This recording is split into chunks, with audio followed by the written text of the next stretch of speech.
What's up, YouTube? Today I have an amazing guest. I have Jake with me. Jake, first of all, thank you so much for accepting the invite. It means a lot to me. For people that may not know Jake, and Jake will present himself, he's actually one of my favorite content creators in the space.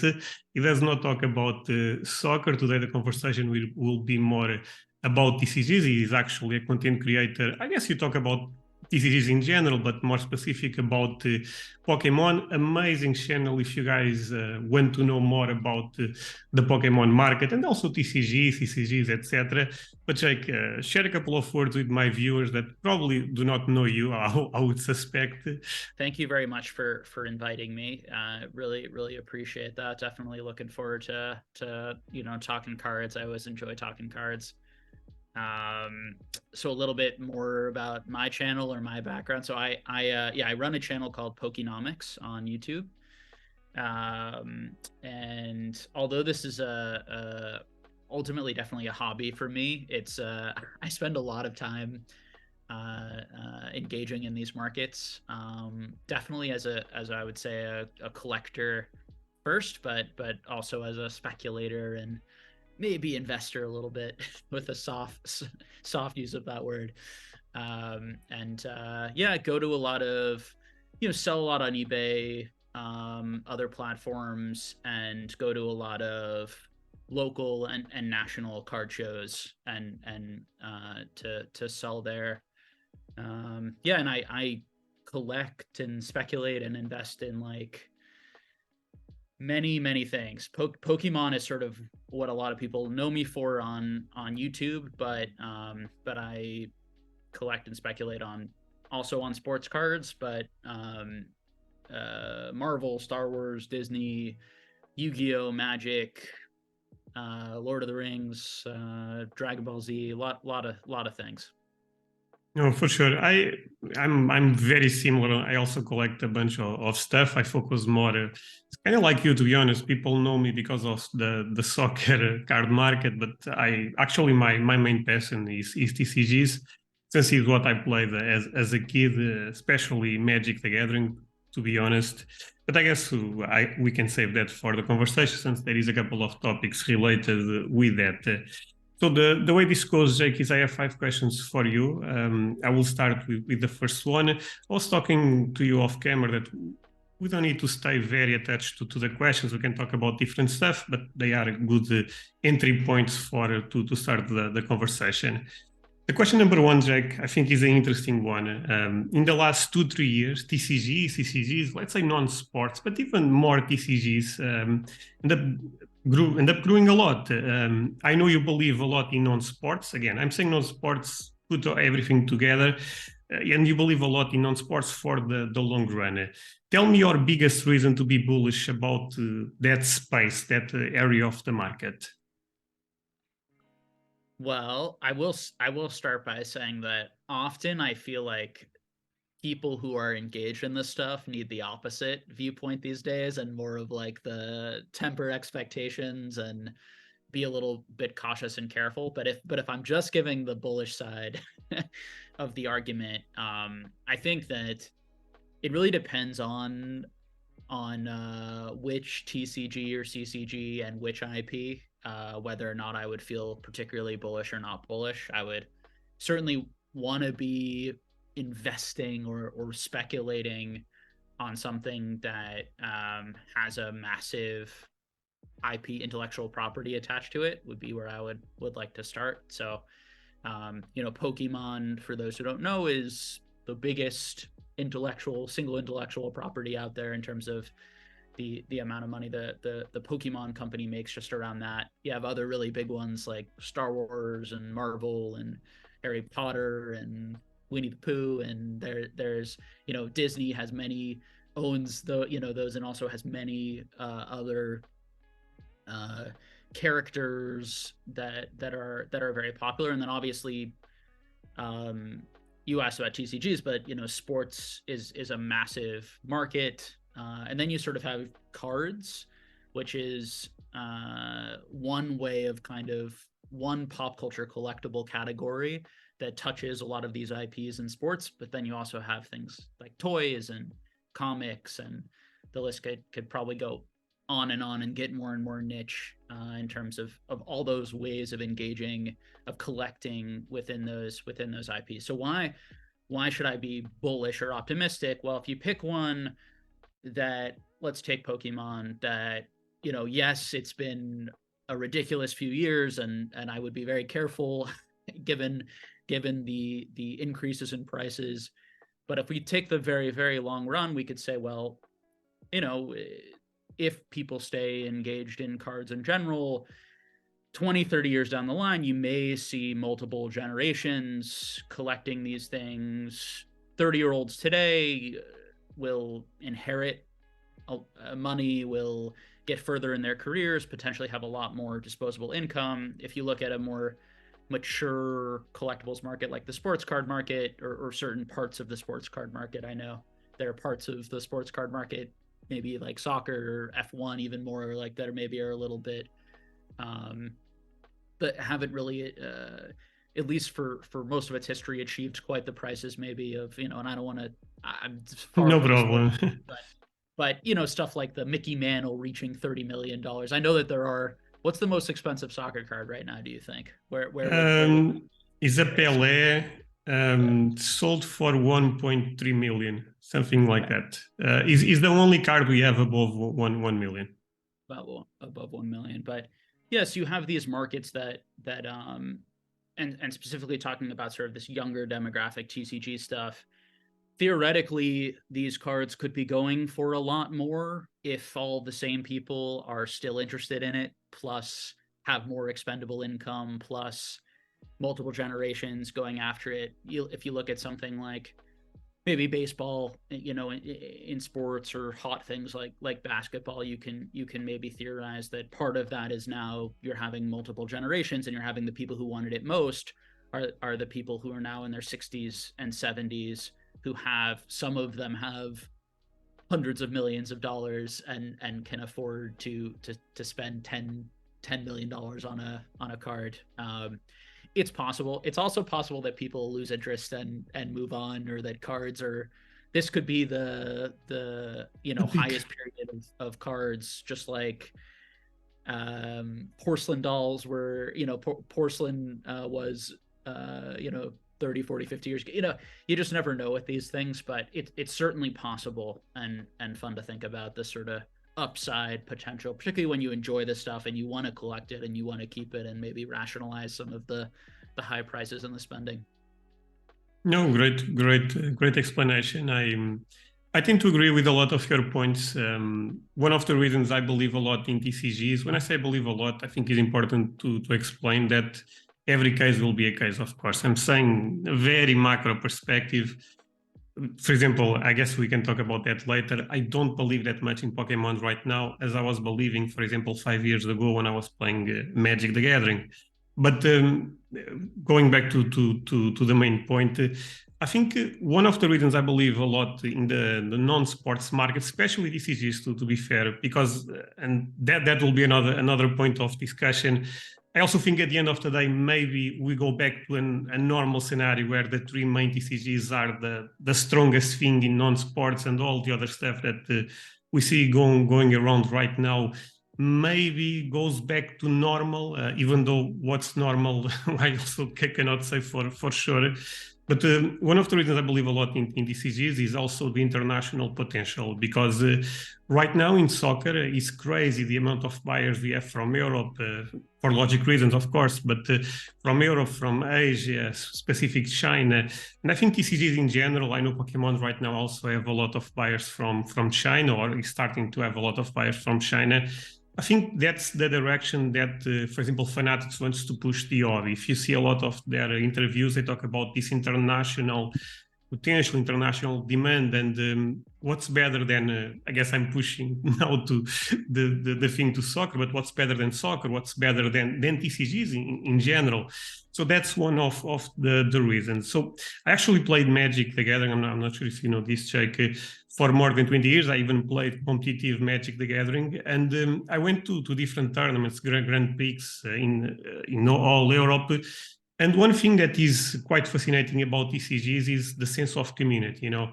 And I guess I cannot speak to be fair, I'm speaking in an area that I don't know a lot, but I never felt that sports cards had that, that the TCG community is actually, especially, and this could be even a counterpoint you can make, that Pokemon is more about collectability and less the player side.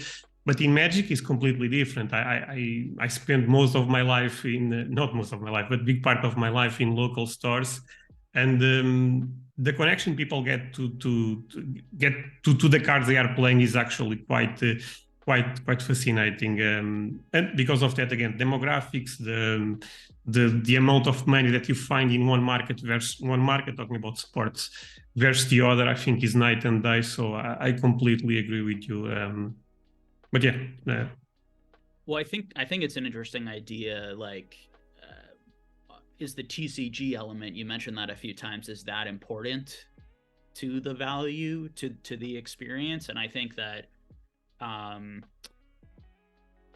for some people, and just as you talked about, I mean, if you're actually playing the game, you're likely spending time with other people, or you could be playing it online and not necessarily be talking or hanging out. But a lot of people, when they play any of these games, if they're playing it seriously or even just locally, semi-seriously, kind of for fun, they're doing it with people in person, or historically we're doing it with people in person, and maybe they met people and became friends with them. And I think you can meet people vending and selling. I've made lots of friends through buying and selling cards.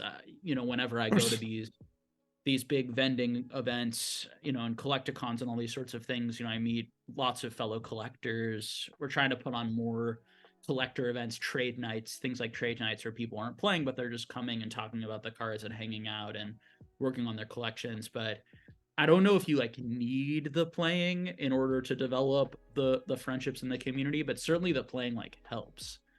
No, for sure.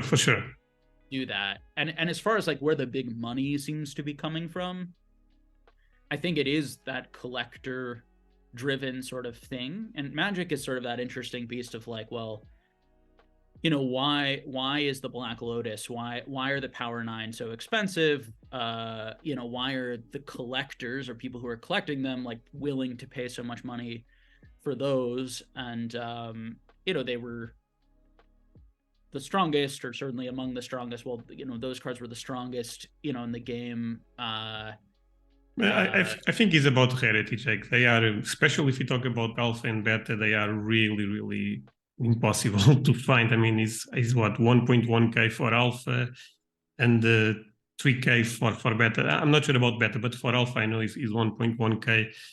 And that type of stuff, look, like I was explaining, I played Magic for so many years. Talking about the Black Lotus was basically talking about a sacred beast. I remember me and my friends not even knowing if that card was real or was a myth on internet or something, especially because getting alpha and beta in Europe was almost impossible, since they ended up getting released in and even if they end up releasing in Europe, they will be so expensive that for my group of friends, they would still be impossible. But yeah, actually in my local store, there was friend of mine that was one, unlimited one later. This is not when I was talking about, but and I remember we all ended up taking photos with the card because it was something so special that we never saw. And why was it cool? Was it cool because it was powerful and because you could win with it, or was it cool just because it was rare, or a combination? The first, okay, but that's actually very easy to explain. When you start playing Magic, is one of the first cards that people talk to you about, and there is this mythic aspect about the Black Lotus. And I think even nowadays, you probably also look at the Black Lotus, I would assume, and you understand is a grail card for that specific market. So it's about lineage, it's about lore, it's about history, it's a mix of a lot of things.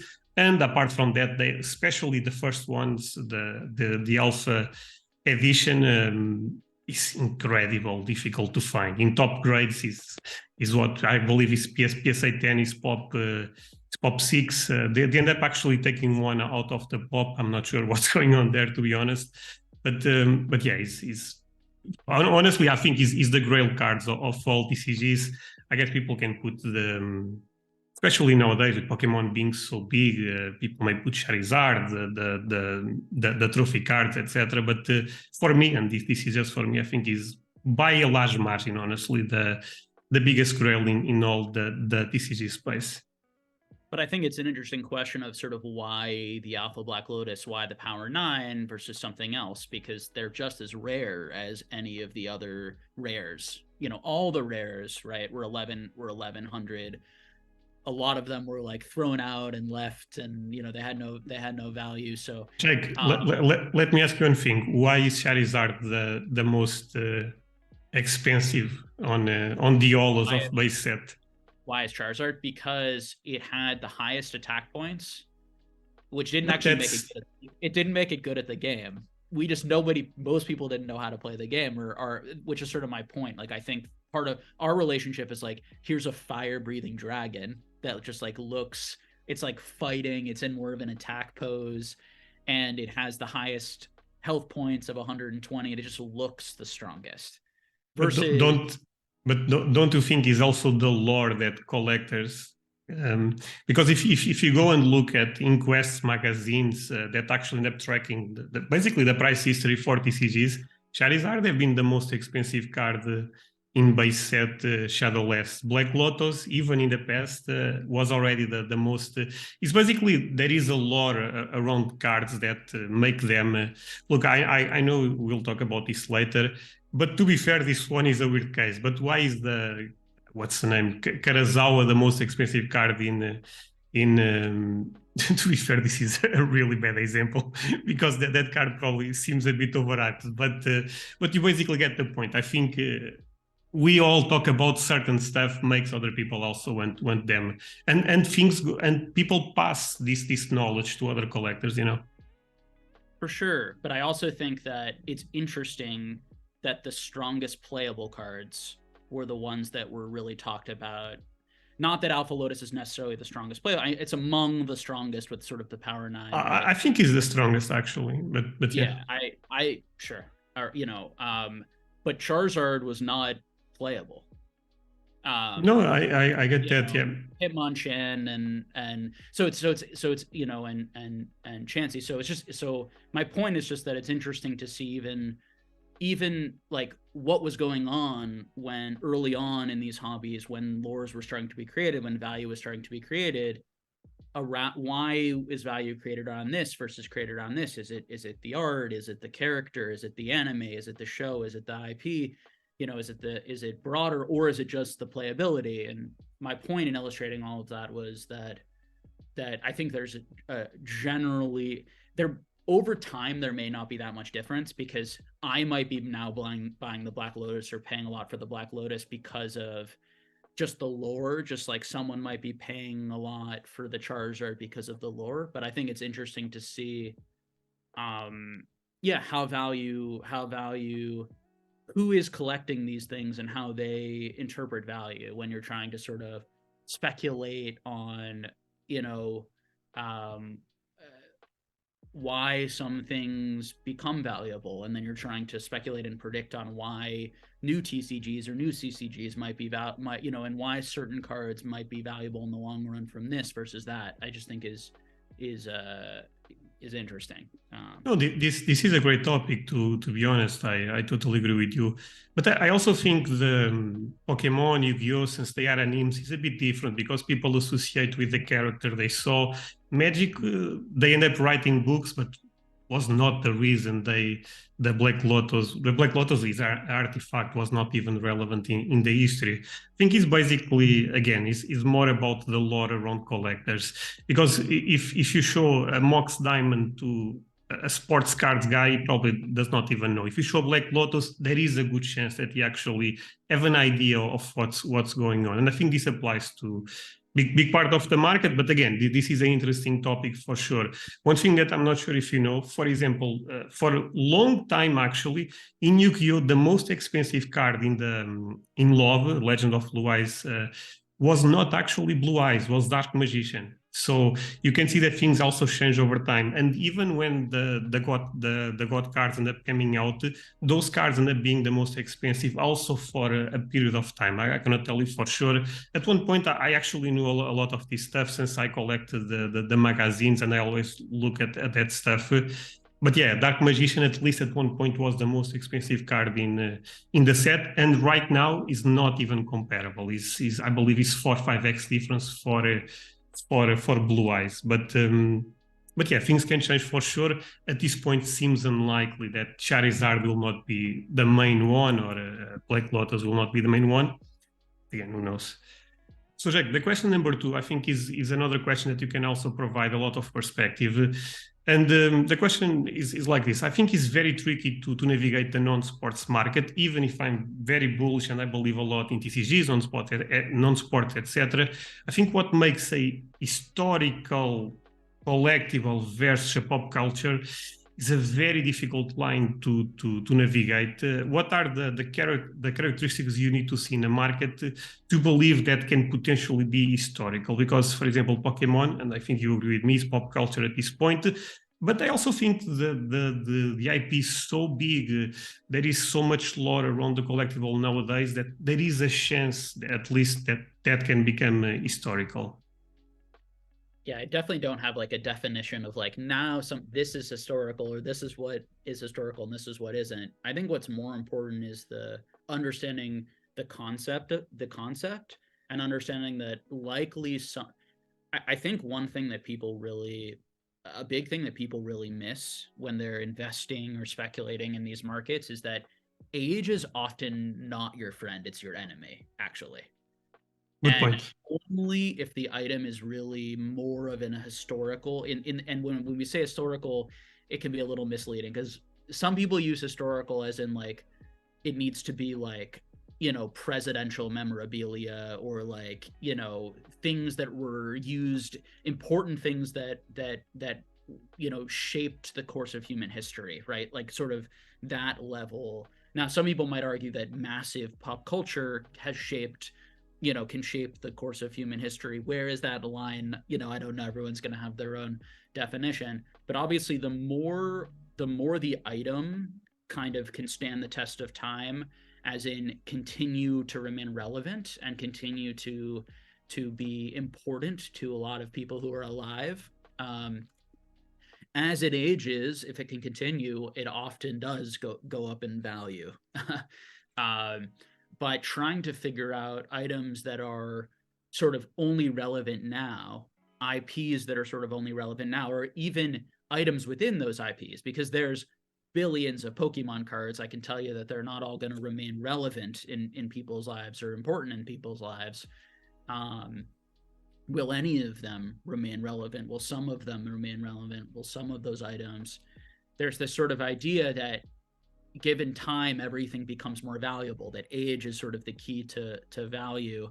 There are tons of things that are there are tons of items and things that are hundreds of years old on planet Earth that are worth nothing, that nobody values, that nobody wants. So trying to understand why people do value things, and then why do people value things at this point in history, and then why may they not value that 30, 40 years from now. The IP could become irrelevant. The collecting category could become fairly irrelevant. Or it could remain relevant, as we were saying before in the first answer, sort of the bullish. And now people have even more disposable income, and that kind of continues to go into the hobby. Or some things within the hobby remain historically relevant or cool, and a lot of the rest kind of like loses value, and most of the money then ends up kind of going to those types of things. I think generally speaking, you can study hobbies and see, and it's part of our conversation about, well, why the Black Lotus or why the Charizard or why does that lore start, one, and then why does it stick, and then how does it continue to stick generation after generation. We're celebrating, Mickey Mouse and Donald Duck are, approaching, I think they're, from the 30s. So, are approaching not too distant future, 100 years. And those characters, almost everyone still knows. Those characters are still fairly relevant today? Will Pikachu and Charizard be relevant to people's lives? Will people know them in 70 years from now?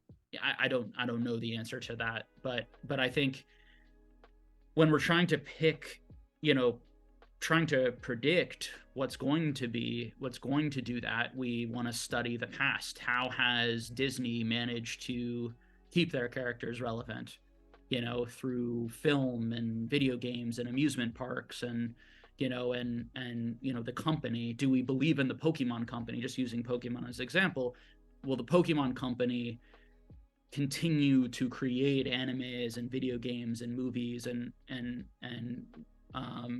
our kids continue to engage in? Are they continuing to buy the stuff? What are the actual sales? Those are the best indicators that it will continue. And then what items within the hobby will be historical? Well, usually it's the firsts of important things. So trying to find the key, whatever the key characters are, or the key moments in that TCG history. Are there items that represent key important moments or key important characters? And why is that item not replaceable by a newer item? Because why are people always going to want this item versus the newer version that they can constantly keep putting out? And so that's how I think about, if I'm investing or speculating on an item, I'm thinking about why in 40 years is someone going to look at this item versus the hundreds of millions of other potential collectible items out there and say, I want to spend my money on this stands out. No, I love the answer you end up giving there. I agree totally. You end up touching in a point that I actually end up talking in my YouTube channel a couple of times, that time does not make things more relevant. Is actually the opposite. For sure, certain things will become more relevant, but in general, and the sports cards show that a lot. There is players that are hot in one point in time, even for 5 years. But then when you put in perspective with the all-time greats over time, those guys, they are not relevant at all. And demographics eventually stop playing out for them. You also end up touching in another point, that the first things, I guess not always, but I also agree with that the narrative needs to be, look, there is certain narratives that they write themselves, and the first Charizard, the first Pikachu, again, going to sports cars, rookies are expensive for a reason, because they are the first card, sometimes not actually the first card, but at least the first mainstream card for the player. And going back to the Black Lotus, I think also one of the reasons, not just about Black Lotus, but about Alpha Edition is the first set, is the first main TCG, mainstream TCG ever made. If you think about that alone, is a super powerful narrative. And yeah, I totally agree with you. In general, you end up explaining that much better than I can. Yeah, I think Magic has, its real weakness is in IP and story and creating a whole world. And now it's obviously using other established IPs, partnering with other established IPs like the Lord of the Rings to, I think, become more relevant. The strength in Magic has always been the gameplay, the community, the relationships with local game stores, and the rarity. I mean, the low amounts of these items. And I think for me, as someone who's a fan of TCGs or an appreciator of TCGs, Magic is important. Within that, I think there are also other great ones like Middle Earth, which isn't talked about. Very similar to Magic, beautiful games. Other CCGs, dead CCGs around that time. Magic is certainly the one that was the most successful, financially. I think Yu-Gi-Oh! and Pokemon are sort of a different sort of thing in a lot of ways. Check, but I actually disagree with you in one thing. And I see you, even in your channel, you talk about that a couple of times, that Magic does not have the same world as Pokemon. And again, in that, there is no discussion. But I also think Pokemon collectors, and this is a joke, but you guys are a bit spoiled. Of course, Pokemon is we cannot compare Pokemon with maybe we can compare with Disney, but apart from that, everything seems very little to Pokemon. I actually think Magic have amazing lore, amazing world, amazing history. Probably is a bit more niche when you compare with Pokemon, but I also think that's very normal, you know. Yeah, I mean, I So think even Pokemon is small compared to Marvel and Star Wars and Harry Potter and and what I really mean by that is books and movies and television shows. It's content that's created by the company. It's not a comment on the quality. Like okay. there could be people who are like the quality of the Magic lore is my favorite lore in the world. It's not a comment on that. That's sort of subjective, whether you like the Harry Potter lore or the anime from Pokemon, whatever sort of suits your boat. What I'm talking about is more of the company behind it spending hundreds of millions of dollars all the time creating content, basically, whether that's and I think I mean I've seen Magic do those trailers, which I think are cool. But obviously they're not making $100 million movies, at least at this point on sort of the lore of Magic. And I think that most people don't know the lore of Magic. I No, think I that agree. I agree. a decent percentage of people would know the Harry Potter lore, for example, or have some idea of sort of the Marvel universe and what's happened in these But movies, or Jake, some of Star Wars. Yeah. totally correct. I agree, and I actually feel like you end up explaining yourself a bit better now. But that also means what means the magic market is much stronger than the Harry Potter one, and you know that the lore on Harry Potter, all the world is giant, is something that I as a kid I was a big fan of Harry Potter. I played Magic a lot, but I know the history of, I actually ended up reading the books for Harry Potter. um but I think the a market is not only about that, Jack. I see your point, but I think is if that was the case, think about this. If being something big was the case, soccer will be the biggest market that we have in cards. Probably cricket maybe will be second, and I guess in TCGs you can make an argument that Pokemon is the number one and is the correct number one since it's the biggest IP. But I, I I don't make that connection as strong as you make. To be honest with you, Jake. Well, I would imagine that if Magic the Gathering had all of this stuff going on and the lore was more fleshed out, the game would be much bigger too, and the cards would be a lot more expensive, I would guess. But of course, I agree that I mean, Magic the Gathering, the prices that these cards are going for has to do not with that stuff. It has to do with, first of all, there's not a lot of them. There's a rarity. There's not that many printed. Second, I think it has to do with the age demographic. It's an older group. So there a lot of the people who own these alpha, are more in their 40s and their 50s even. They have more money. And I do think that there are a lot of people some people who are into Magic who didn't even really play or engage or care about the lore, but they just appreciate the art and they appreciate the story and the history. I think it's a big disadvantage for Magic, both in the short term and the long term. If you're trying to speculate or invest in anything Magic, that they do not have the juggernaut that is something like Disney or even Pokemon as far as the story. But that doesn't mean that it won't be valuable. And also, what that can mean is that they print less. And so it still has good value because everything at the end of the day is supply and demand. And so let's say theoretically the demand is much lower, but if the supply is much lower, it could still be more expensive. No, So, of course, of course. I so yeah, so and that's not to say that I don't think that personally that I don't. I mean, I have I'm putting together an alpha and beta set. Like I appreciate it personally. I have a bunch of Magic. I have Magic the Gathering boxes like literally right behind my shoulder, as people can see. So I'm, I engage in that market as well. But when we talk about things really holding up in value and remaining relevant, I think Magic's relevancy is really going to be tied to TCGs, to be honest with you. I Yeah. don't think and to the play a bit and to people caring about the playability of these games and sort of that element. I think that does pose some risk that a sort of game that's really focused around the characters and the IP as valuable doesn't have. But that doesn't mean that it's not going to sustain value or or this or that. But No, I did agree a bit on that, but you make great points. So we are talking about a super speculative asset at the end of the day, no matter if it's Magic, Pokemon. My only perspective. Yeah, whether of course, the IP can be huge, but it's still cards of the IP.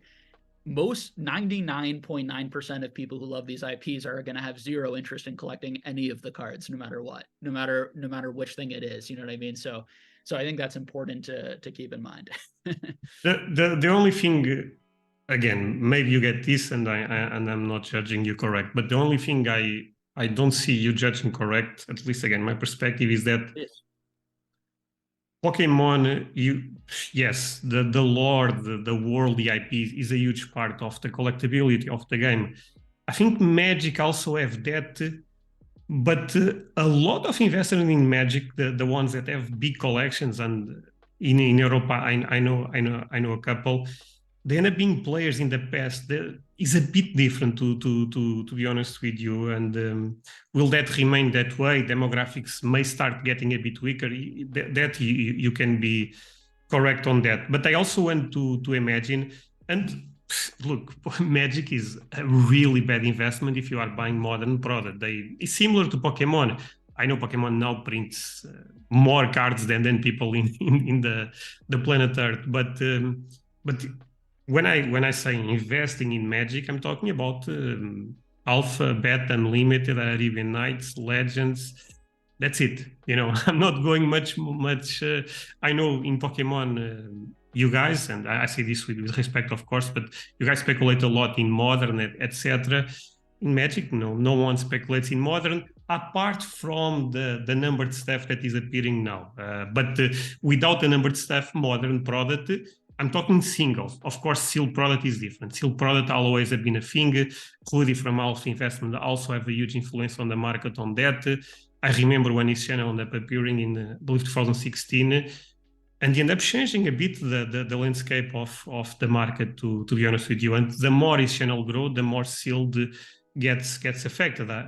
I'm not playing Magic anymore, but when I was playing and this channel ended up appearing, I saw a lot of my friends starting to save booster boxes because of him. So also the content creators in the market play a huge role. I also know you talk about that quite a lot in your channel.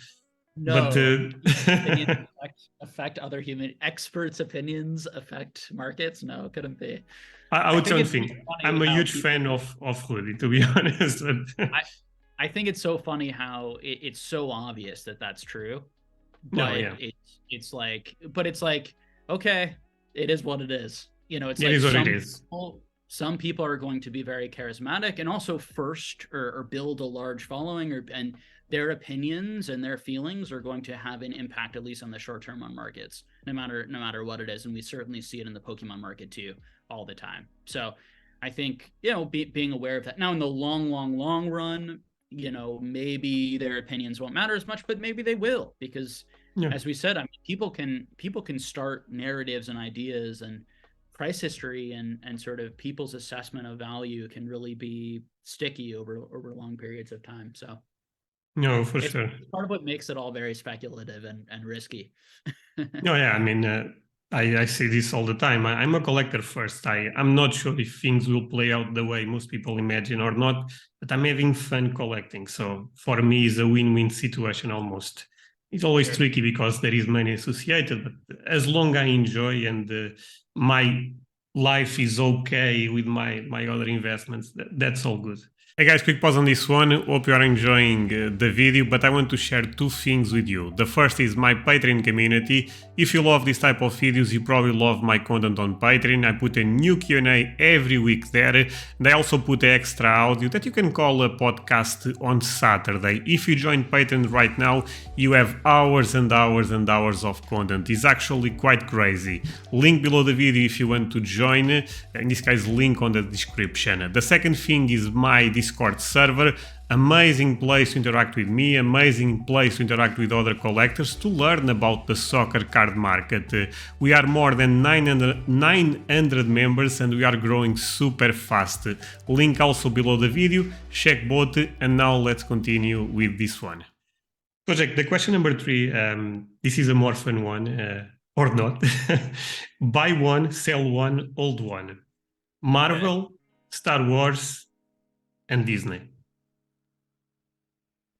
Well, I know you have to explain, but just start with because Disney owns all of them, but true. So Disney, as in like maybe Goofy, Mickey Mouse, like that, Yeah, like the traditional, exactly. Right now.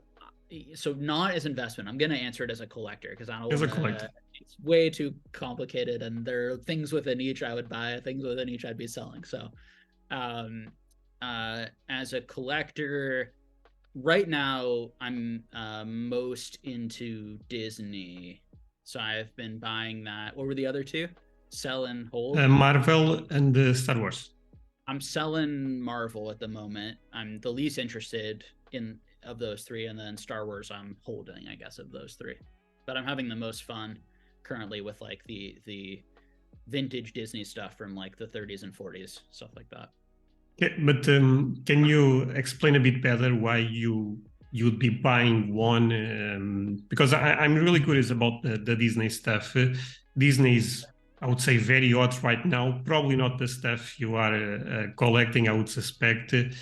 But this Chinese set, actually forgot the name, and also that, yeah, also Lorcan is coming very soon. There is a lot of talk about around Disney, but yeah, I'm sorry. Could you explain why you would be buying a Disney?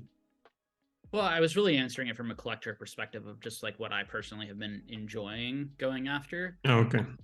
But if you want me to answer it from like I could answer it as a flipper, and I can, you know, as someone who's constantly reselling and really going after margin and liquidity, and where there's a lot of heat usually. Okay. Or in investment terms, a little bit more of like a momentum investor versus a value investor.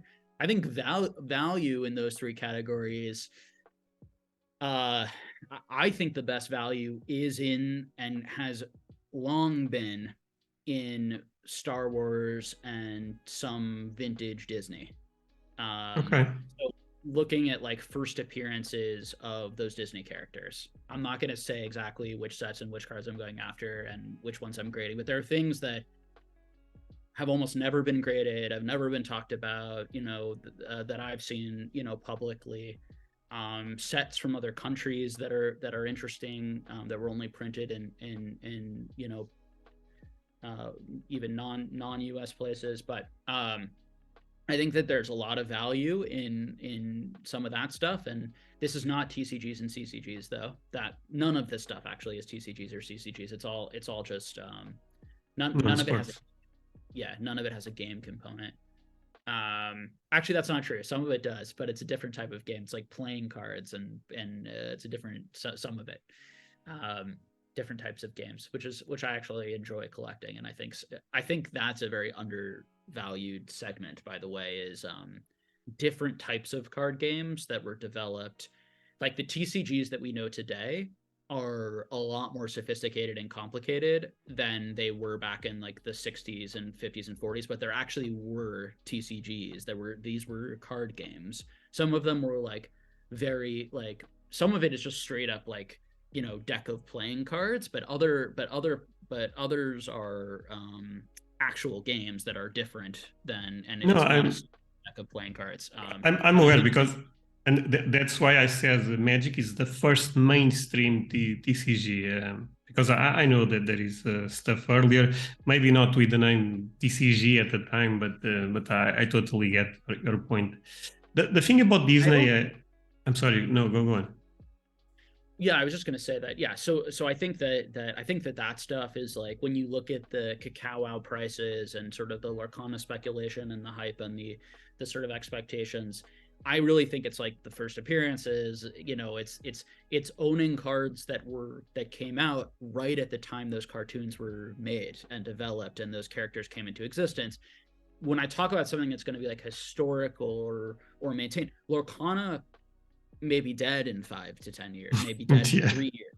Like, now, do I think it will be? I have no idea. I know nothing about the business. I think Disney as an IP is probably not going anywhere, but this specific game, Lorcana, is not Disney. They're not synonymous. This is going to be one card game. Disney could give the rights to someone else in a few years. So I think there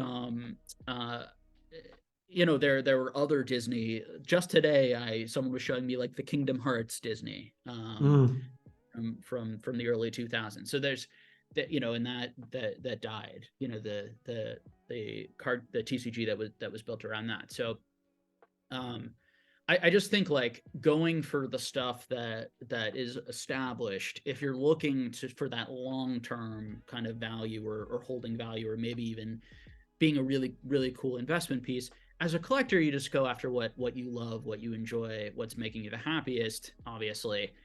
And then as a flipper, it's a little bit different. You're really just looking at margin and liquidity. So anything that I can get at a fairly low price and then sell and then make as big of a margin as I can immediately, and that I can sell as many times over as possible, I will be buying and engaging in. But, unless I think it's just terrible and could fall apart at any moment, and that's a very different mindset. And I think that oftentimes some of the best investments are things that, and do the best long-term, are actually the stuff that people aren't talking about, that people don't know about, that's a little bit more undiscovered. But that stuff can take time to really become. There needs to be some sort of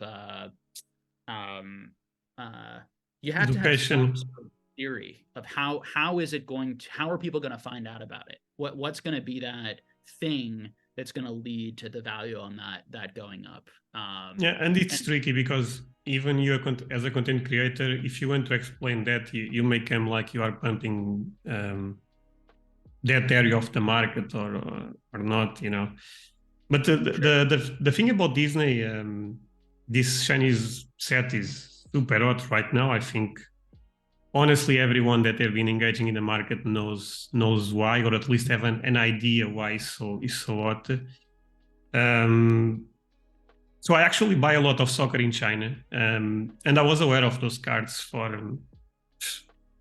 I'm not sure how long, but when they end up coming out in China, they end up being super cheap. And me filtering stuff, I end up seeing them a lot of times there. No one was picking them. I'm not sure if they are licensed, even though I believe the website says they are licensed.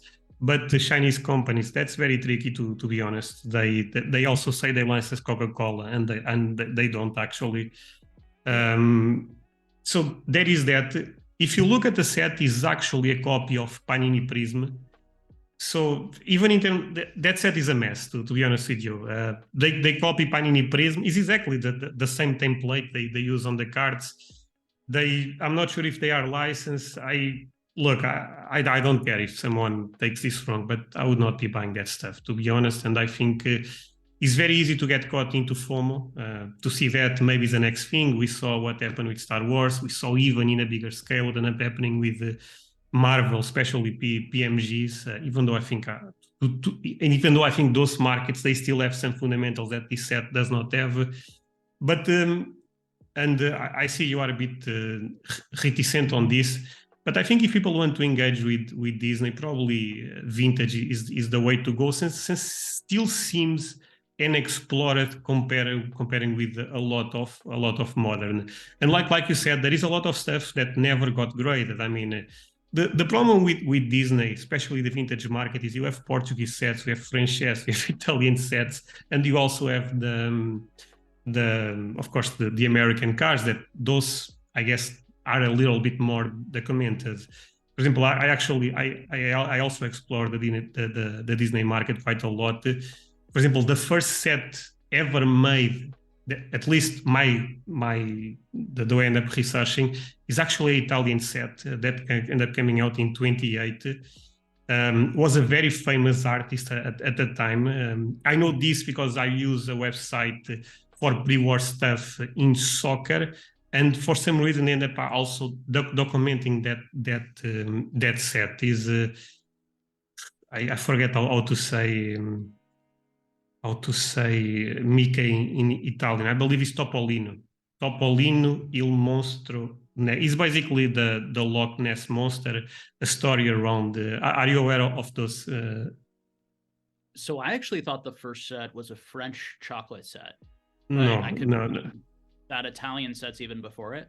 Yeah, that is 28 actually. The Mouse. When was Mickey Mouse created? So yeah, but what are the cards called? I'm gonna look them up quick. Topolino il mostro.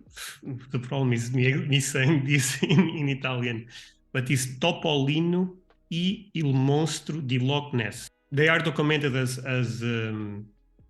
28 to 30. There is some debate, of course, and a lot of this stuff is difficult to document. I believe the artist was Giovanni Bicetta. He basically end up actually creating a lot of stuff for. After the live, actually can send you a couple of links if you want. But yeah, those I'm almost sure they are the first. A lot of people associate with the American cards being the first, but that's not true. Even the French set, like you end up explaining, is actually earlier. But yes, well, I think of the first full card as the 1935, like the gum ink, and as sort of the most kind of is the mainstream essence of what a modern card, would look like today. And then you have the French set, which is sort of the mini cigarette card. Yeah. But yeah, send me this Italian set because I'm intrigued. I don't think I've ever seen this one actually, or maybe I have and I'm just forgetting. But no, but to be fair and to all the viewers, that set, I guess they can look, they can feel it's impossible to find. It's really, really, really rare. I've been looking for that. I mean, I found it one time, but it was so expensive. But what basically my message and end up going a bit out of the point is, I think vintage Disney have some potential if people want to engage in vintage. If people want to engage with Disney in certain level. For example, you end up asking me what's the most expensive soccer card. I told you Pelé Alifa. Alifa in Sweden also created Disney cards. Those ones you may be aware. They is Mickey with Hitler. There is a couple of racist cards there. It's basically a green border. Are you aware of those cards? 35. Mm-hmm. So those cards, the fun thing, I guess the set is very controversial, but the fun thing is that set, in terms of lineage, is the same set that created the most expensive Pelé rookie. I thought it was a fun story. Yeah, I can't even find those Italian cards. I can't even find a picture. Definitely send me. That's interesting. No, I will send it. We can move on. I always love learning, so that's like my bad focus, even in the middle of an interview. I'm sorry. I saw this was months ago. You ended up posting a photo of your collection in Disney, the 30s, the American cards. Are you aware that there is different versions for them in different language? Mm-hmm. Yeah, there's the O-Pee-Chee sort of Canada ones. And then there's the British versions. Okay, but crazy stuff. There is a Portuguese version for those cards. And Spanish. Is there also that? I'm not sure I've come across those. I want to say maybe I came across a pack wrapping at one point. No, there is a blog, I believe is Gems from the Past or something like, or Gems from the Future, now I'm not sure, that I was reading, and they say the Spanish version is the most difficult one to find, but they are not even aware to be fair, I'm from Portugal, so I know the vintage market, I would say, a bit better than the regular player in the vintage Disney market. But there is actually, I believe there is actually one on eBay, a Portuguese version, if you want to check. I don't remember the price, to be honest, but I'm almost sure that there is one there. But yeah, we are actually getting a bit lost on this. I'm sorry, Jake. No, it's great. This is what I like talking. I guess, I mean, I think the point is that this stuff is so underdeveloped. Like these areas of the markets, like there are people, like you and me who are, probably pretty engaged in this stuff, and there are obviously going to be, a number of people out there who are like super Disney people who are going to be like super deep in this stuff and probably have answers for what we're talking about. But like a lot of those guys are like in their 60s, 50s, 70s that I've come across and aren't necessarily on social media. No, yeah, it's really tricky to find information. Yeah, so I think this information, I found a few good websites to read, but there are times when I read stuff and then I go somewhere else and I ask someone and they say that that's wrong. So it just goes to show, one, how these markets are really not developed, even though these items are like, almost 100 years old, 90 years old at this point. When you think about the amount of discussions around like the T206 set and all of the errors looked at, or into 50s and 60s baseball, like the non-sport stuff, I mean, you have like the first ever, cigarette card, I forget the name of it, selling for 30,000 to 100,000. The first ever sort of non-sport, modern sort of cigarette, modern quote unquote, but like, that kind of started all of these, like these collecting from the cigarette cards, be so much less valuable than your like 1,000th most valuable sports card. And it's just interesting. This is sort of what I was getting at, as far as like, I feel like non-sports cards, and I really felt this 5 years ago. I think you have to be really careful right now, because I think cards in general could be in a little bit of a bubble, as sort of a whole. But I think within cards, non-sports, to me, I think people really like non-sport IPs and characters, just like they really like sport. I mean, I love sports, but I also love going to movies and seeing, and my favorite sort of like, franchises and worlds. And just like I like collecting cards, maybe of sports cards, and the gamble and the fun of pulling those types of cards, like pulling serialized fun inserts of like my favorite characters would also be appealing, and I think appealing to a lot of people, and I think appealing to kids. And in the 90s, you had Impel and other companies, Skybox make Disney cards, and you had, and Marvel and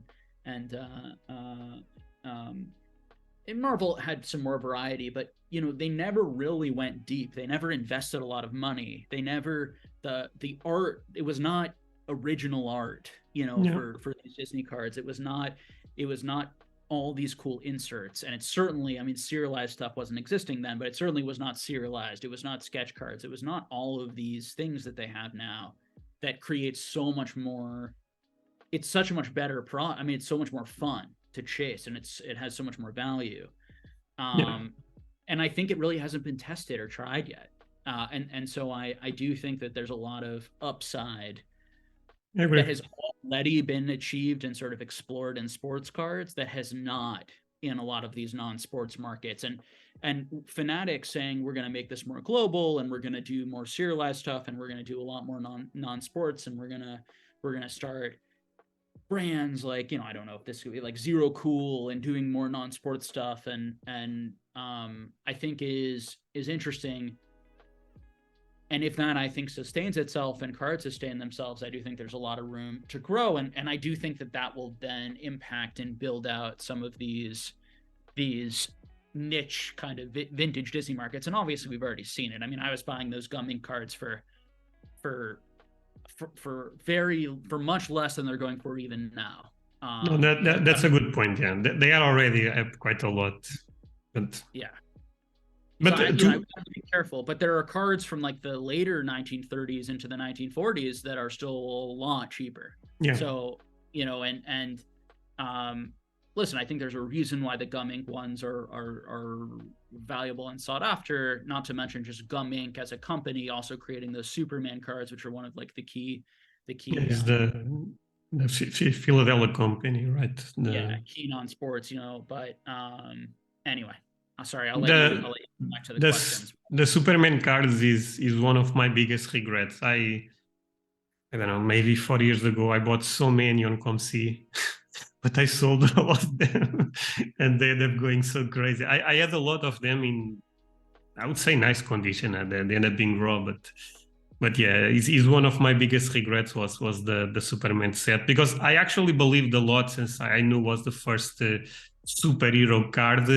Even though I think that's also debatable, because the Shazam or something like that is around the same time, and there is also collectibles. But I'm speaking a bit out of my comfort zone, to be honest with you. And Yeah, I was I saying, always try, and I probably need to do, you know, I always try to say in my research or in yeah, my this from stuff what is I very know. complex. Yeah, like would it like if someone found some sort of really niche, even Superman card from Yeah, 6 months before a year, part of what's good to look up is like when the character was made. Because if the character was made a month before the card you're talking about, that is not, you know, it is the first card or one of the first, or, you know, but if there's a gap and there's 3 4 years, then it becomes more like, huh, you know, no, I yeah. have some cards now that I think are first appearances of cards because I have not been able to find any other appearance, but I'm not, you know, I'm not sure. No, So check in soccer is that happens constantly. We are still, especially yeah, vintage, we are still trying to figure out what's the rookie, what's not the rookie, and all of a sudden a release that ended up happening in Sweden again appears and changes the landscape. There is cards, especially for Pelé, that end up being grail cards that right now sell for much less, because people end up realizing that's not the rookie or a second year or whatever. And I was saying about vintage, but I also want to say this.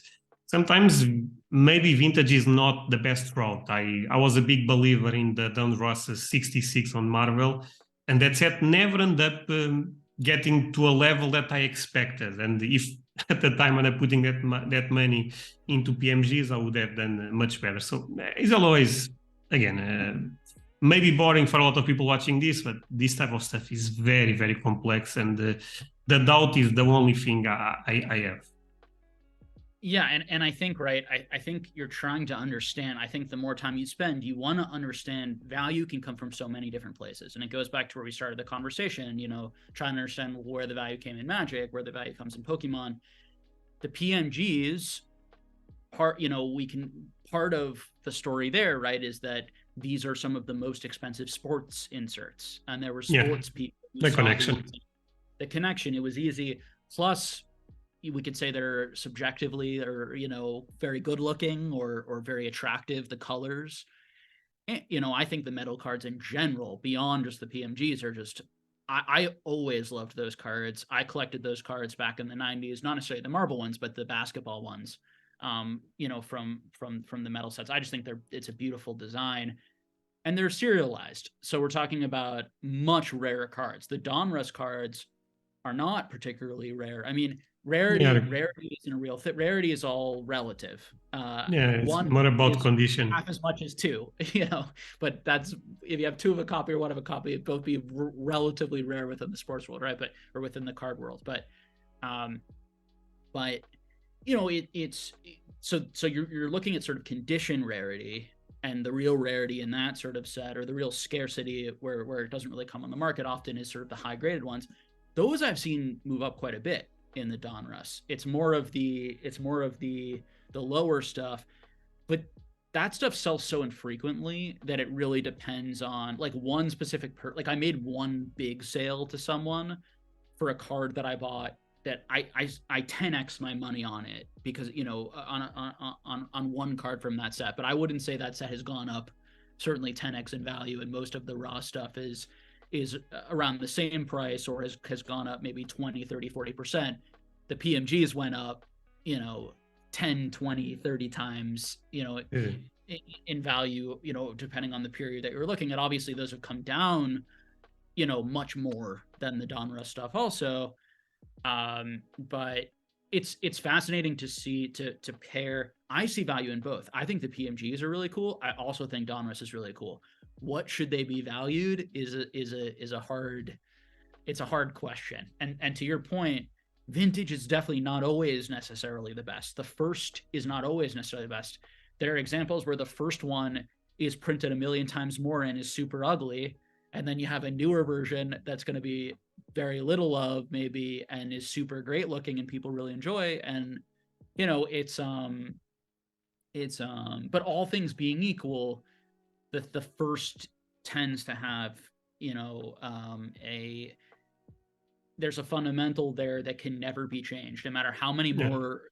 There will never be another first. There can't possibly be another first, and that creates some sort of specialness. Is a super powerful narrative, and I also think sports cars make that narrative obvious with the rookie stuff, first appearance, even comic books with first appearance.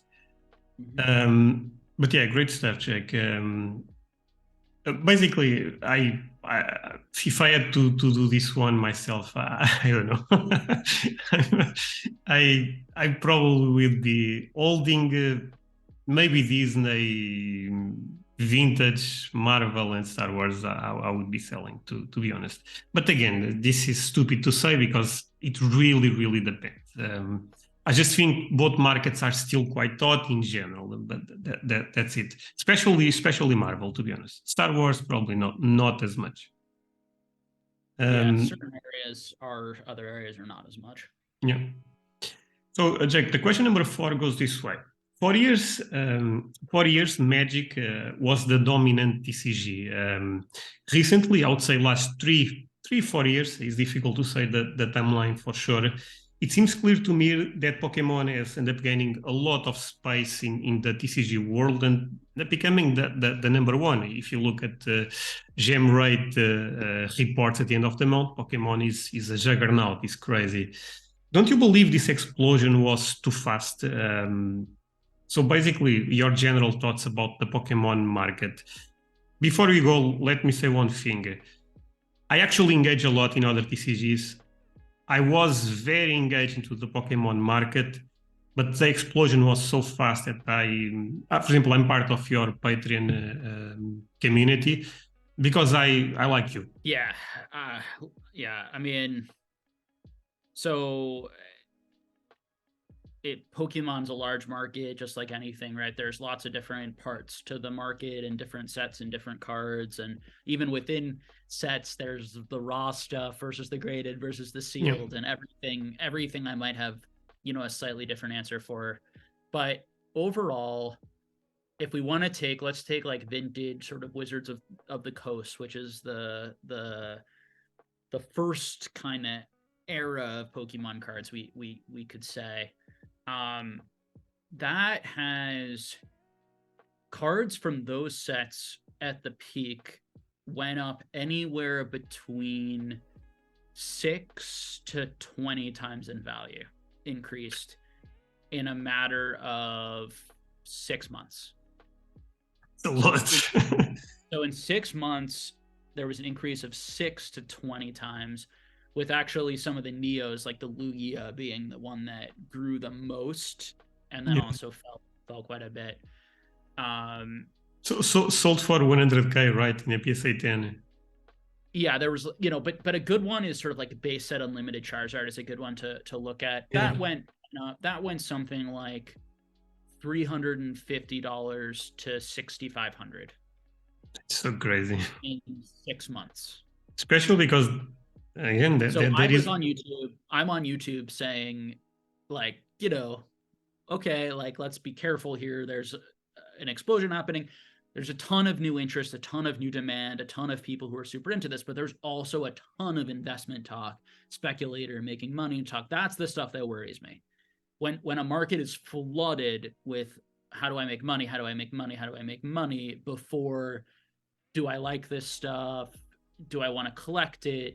Like, one way I try to get the pulse on something is who around me is buying.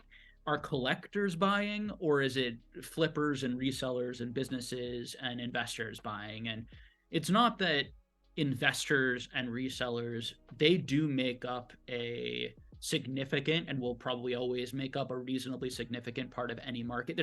They're part of a healthy, normal market. There's always going to be some of that, oh, I'm going to buy this because I think it's going to go up, which does keep the price up, but there's always going to be some of that. So, but I think it's the extremeness of it. It was the FOMO, it was the bullishness. I had tons of people coming up to me all the time saying, why would these things ever go down? Why would someone ever undercut someone? Why would someone buy an item and then sell it for less? Not understanding sort of the business, kind of new to the whole kind of card speculator kind of collectible world. And then you had people who were maybe a bit more experienced, a bit more savvy, but who loved the stuff, who were selling. And when you have an environment like that, it feels pretty unsustainable. So anyway, so from the top, that unlimited Charizard was $6,500. Now it's about $1,000. So it maybe $1,000 to $1,500, maybe $1,250. So it was, $250 to $450. It got up to $6,500 to $7,000. Was the top at which I was selling them, around then. I sold them all the way from 7,000 down to 2,000, a number of different ones. So let me just say one thing. Yeah. I actually ended up finding your channel around that time, and you did a great job. At the time, again, I had some experience in Pokemon, but my main market was Magic, and I was looking for some confirmation at the time to see if is this normally. And finding your channel at the time ended up helping me a lot, because I had the same feeling, but seeing you and also Rafi at the time talking about this stuff, what can I say? What was really well done. There's no guarantee. Like I felt very confident that the thought process that people were having was very irrational, just as I feel like they are now. I feel like there's so much rationality. There's so many people who think everything goes up with time, and all anything, and everything, and it's a guarantee as long as you just hold. Like these types of ideas, like that's those bubbles need to be burst for the market, for me to feel like like those areas of the market are really at more kind of like stable price points based on like the real fundamentals of like collectible items over the long term. But I would say that I don't feel like that is impacting a lot of people who are buying, like, maybe, I mean, it's impacting some people, but I think that a lot of this vintage stuff, this WotC stuff that's come down that much and that's settled around maybe 3 to 4 times the value that it was, it doesn't strike me as crazy. And a lot of the people who are buying this stuff that I know strike me as like pretty savvy people. However, this is cardboard. This is 99.9% of people have no interest and will never have any interest in this stuff. I think when you do this stuff all the time, it can be easy to get blinded by sort of your own enjoyment, your own love of it, and the amount of money. When you make so much money in this, I think your ego, I think it's so hard to kind of get out of that bubble that these things should be worth thousands of dollars or 20,000, I just don't want to be responsible. Not that I am, but I don't want to leave that out, because I think that it's important for people to consider. It's like, even if I personally feel these values make sense to me now, or some of these values, and I would personally buy them, it doesn't mean that once a lot of the investor sort of speculators kind of move on, if there are going to be enough people here to sustain those values who still want those things at those prices. I'm not thoroughly convinced or confident, but I will never be. There will be no price point. Like, I mean, eventually if they got really low, I'm sure I would be like, okay, this is ridiculous. Like, I think these are now unbelievably undervalued or whatever, but we're certainly not at a price point where I'm there. And and I just don't think you can ever, why I would hesitate to invest any real serious money into this or take it too seriously is because I just don't think you can be with any degree of certain about this stuff. And I do this stuff hours every day, and my honest opinion or answer would just be like, it wouldn't shock me if in a year from now things have doubled again back up in price, and it wouldn't shock me if they've halved again. And if you were to ask me which one do I think is more likely, I genuinely think they're equally likely right now, which shows you that I think things are probably reasonably around reasonably priced, or I don't think it's crazy. If you'd asked me a year and a half ago, 2 years ago, I would have said have again. Would have been more likely one of the two. Now I would say things feel more steady and stable. The modern market has been exploding. The mid market has been upticking a bunch, and even some of the vintage has recently been upticking in terms of the trends. And there's a lot of obviously like macroeconomic fear that I think potentially was impacting all markets. And although I think there's still a lot of concerns there, I think people are less reactive. I think a lot of the sort of talk of like recession, interest rates, these types of things, like how bad is it going to be? Is our system going to fail again? I think that at least for the time being, I think it's not as I think it's already been built into the prices. A lot of that sort of worry. Yeah, and again, unless massive more job layoffs happen, or but it's stunning. I mean, and you just see the money. I mean, the cacao, like you see the money that's here, that's waiting for these cards, that's looking to invest in all these things. There's just a massive amount of money. So the Pokemon market, I don't know. Honestly, I don't know. It blows my mind, honestly. I have to say it. Especially when I look at pop reports and plus the raw that can still be found on the market. Again, but maybe I'm not engaged enough in the Pokemon market to understand. I also can be that looking from outside, I still see a lot of pain to come to the Pokemon market. And again, it's just my opinion, can be totally wrong. And like I said, I'm not super engaged to be also super confident about this. It's just engaging in other TCGs, engaging in sports cards when I look back. But then I also look at in YouTube, and there is people with 1 million subscribers. And that alone is so crazy for me.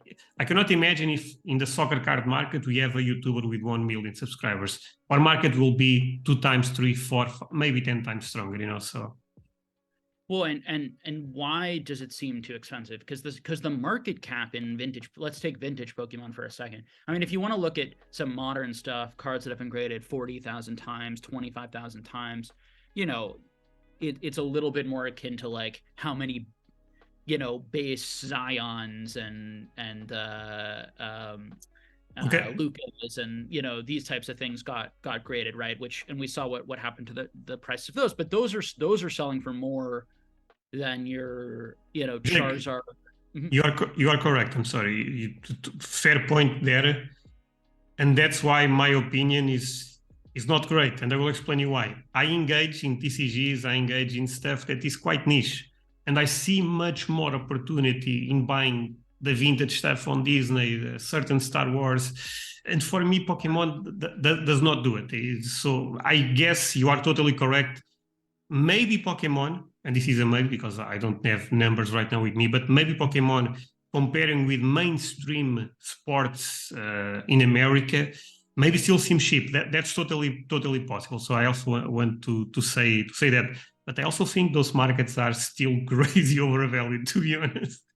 Sure. But when you mentioned you look at the pop reports, and to me, I mean, the pop reports of a set like some of the Neo sets or the E series sets, like we're talking about a few thousand 5,000, 10,000 cards, graded total.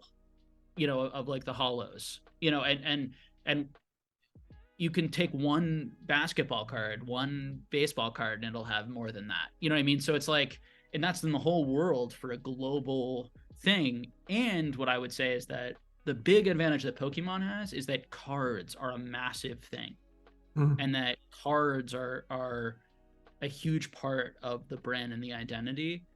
And Disney, Star Wars, like all these things just haven't done that, and there isn't the commitment from the company, and there isn't years and years of building a fan base and an experience around it, similar to what Magic has done on a smaller scale. But there, the cards, it's the cards. It's that being said, just from an IP standpoint, it would be extremely overvalued versus some of these other niche things.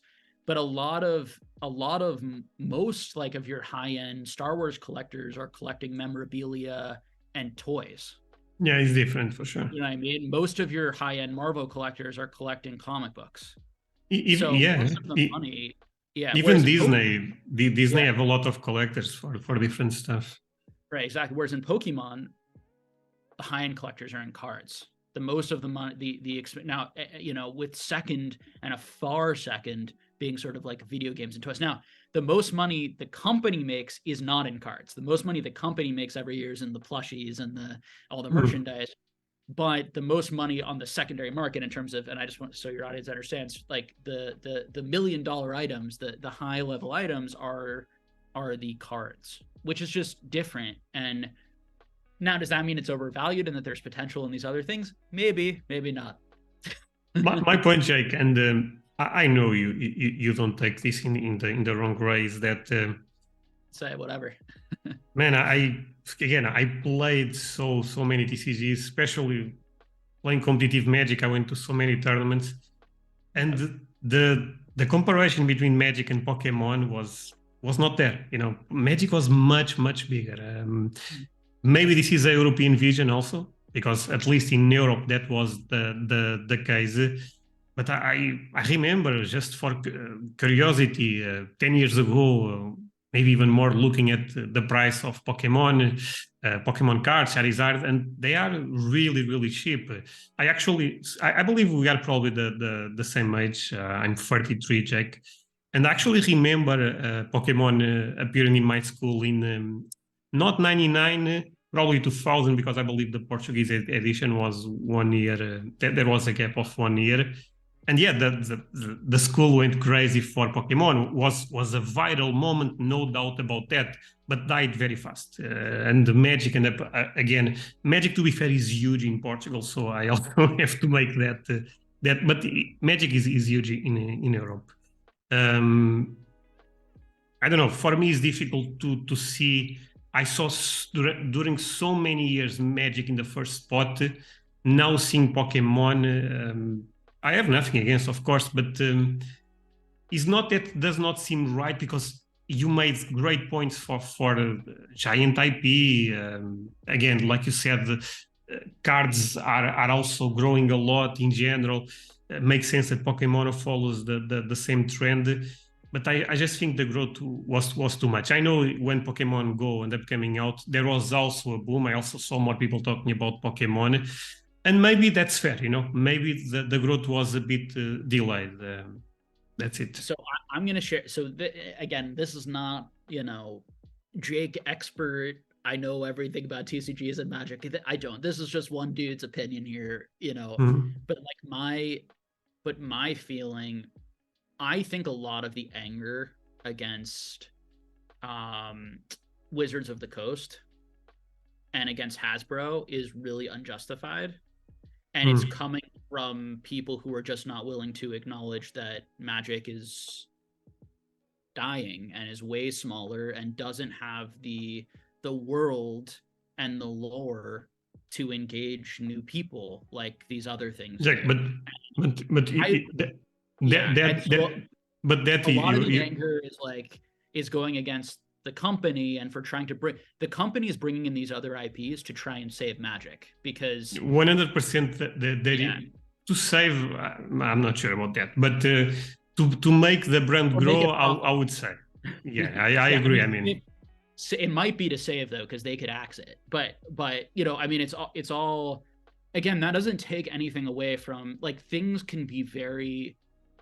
I think I would not be surprised if Magic kind of goes by the wayside over the next 5 to 10 years to a fair degree, and you do not see kids and a lot of new people engaging it, particularly if Lorcana and some of these and Disney and some of these other IPs get more into the playability space. Uh, that doesn't mean to take away from people's experiences of it or the joy of it or its place.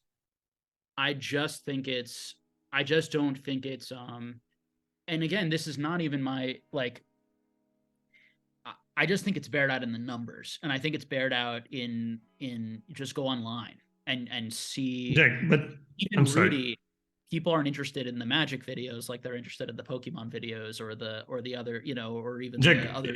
you are correct, but you are Yeah. also judging that by the last 4 years. You know, because So if you forget this main that ended up happening in the last 4 years, 5 years, again, the timeline is difficult. Magic sold more cards than Pokemon. Yu-Gi-Oh sold more cards than Pokemon. Pokemon right now, you totally correct, is completely destroying the competition. It is not even comparable. But that's very recent, you know. Is not something that you should say for sure, to be honest with you, because in Asia, for example, Yu-Gi-Oh is still the most popular TCG. In Europe, I have no doubt, Magic is the most popular. But again, I'm also focusing a lot on playability, and I also understand Pokemon never had that as. But again, going my numbers, Magic 4 years ago has much more revenue in terms of sales than Pokemon. Talking about cards, of course, the brand Pokemon so is much I bigger. felt like this was predictable in the sense that Pokemon was the biggest, even the biggest IP in the world 4 or 5 years ago. Way big. I mean, Magic is this is tiny, right? Tiny.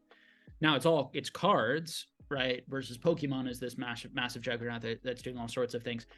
I didn't know that Magic sold more cards than Pokemon of even 5 years ago. Do you know that for a fact? No, I mean, Pokemon almost died a couple of times. The TCG around the 2006, 2007 struggled a lot. Back then, for sure. But after like 2016, 2017, 2018, I don't know the answer to this offhand. Certainly, the high end Magic market was a lot more expensive than the high end Pokemon market 5 years ago. Absolutely.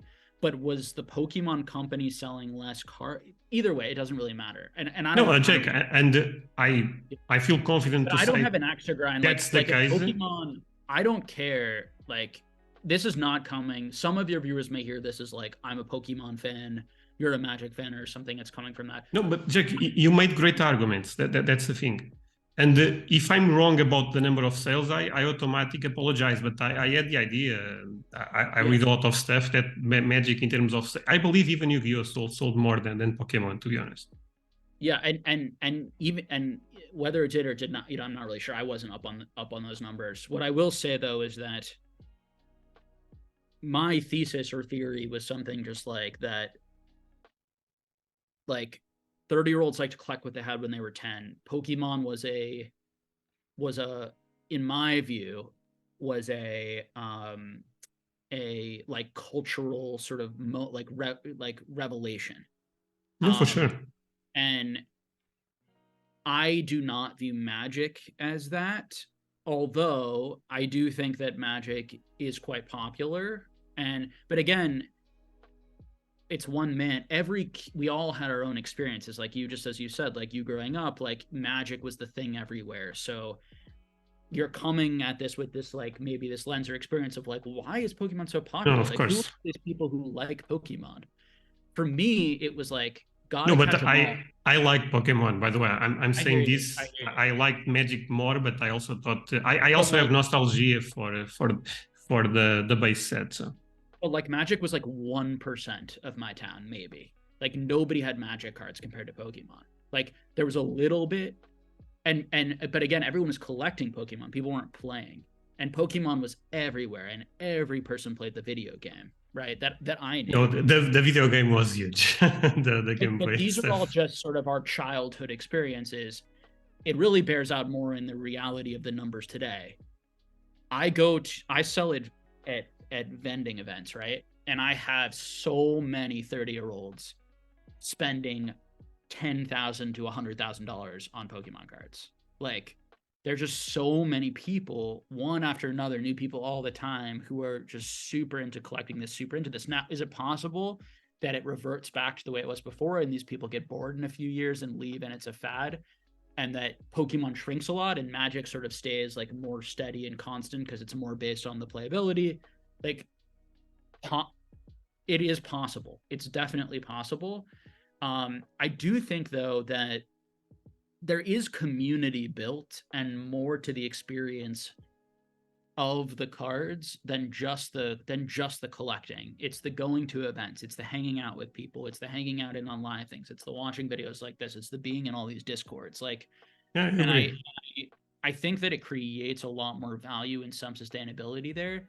But fundamentally, and it's why I don't believe these things are good serious investments, is because there is no guarantee. And although I think logically everything points to like that clearly Pokemon should be the biggest or bigger right now, until another massive IP, if some, the only thing that could compete with Pokemon in my mind would be Disney, and all of Disney's IPs kind of put together in something that is like an amazing art, like, and they do like a full, they really invest a ton of money, and they like, I just can't see, I don't see how anything could compete on the collector side. Now, if the collector side disappears and it goes back to just playability, I think Magic and the best games would be at the top.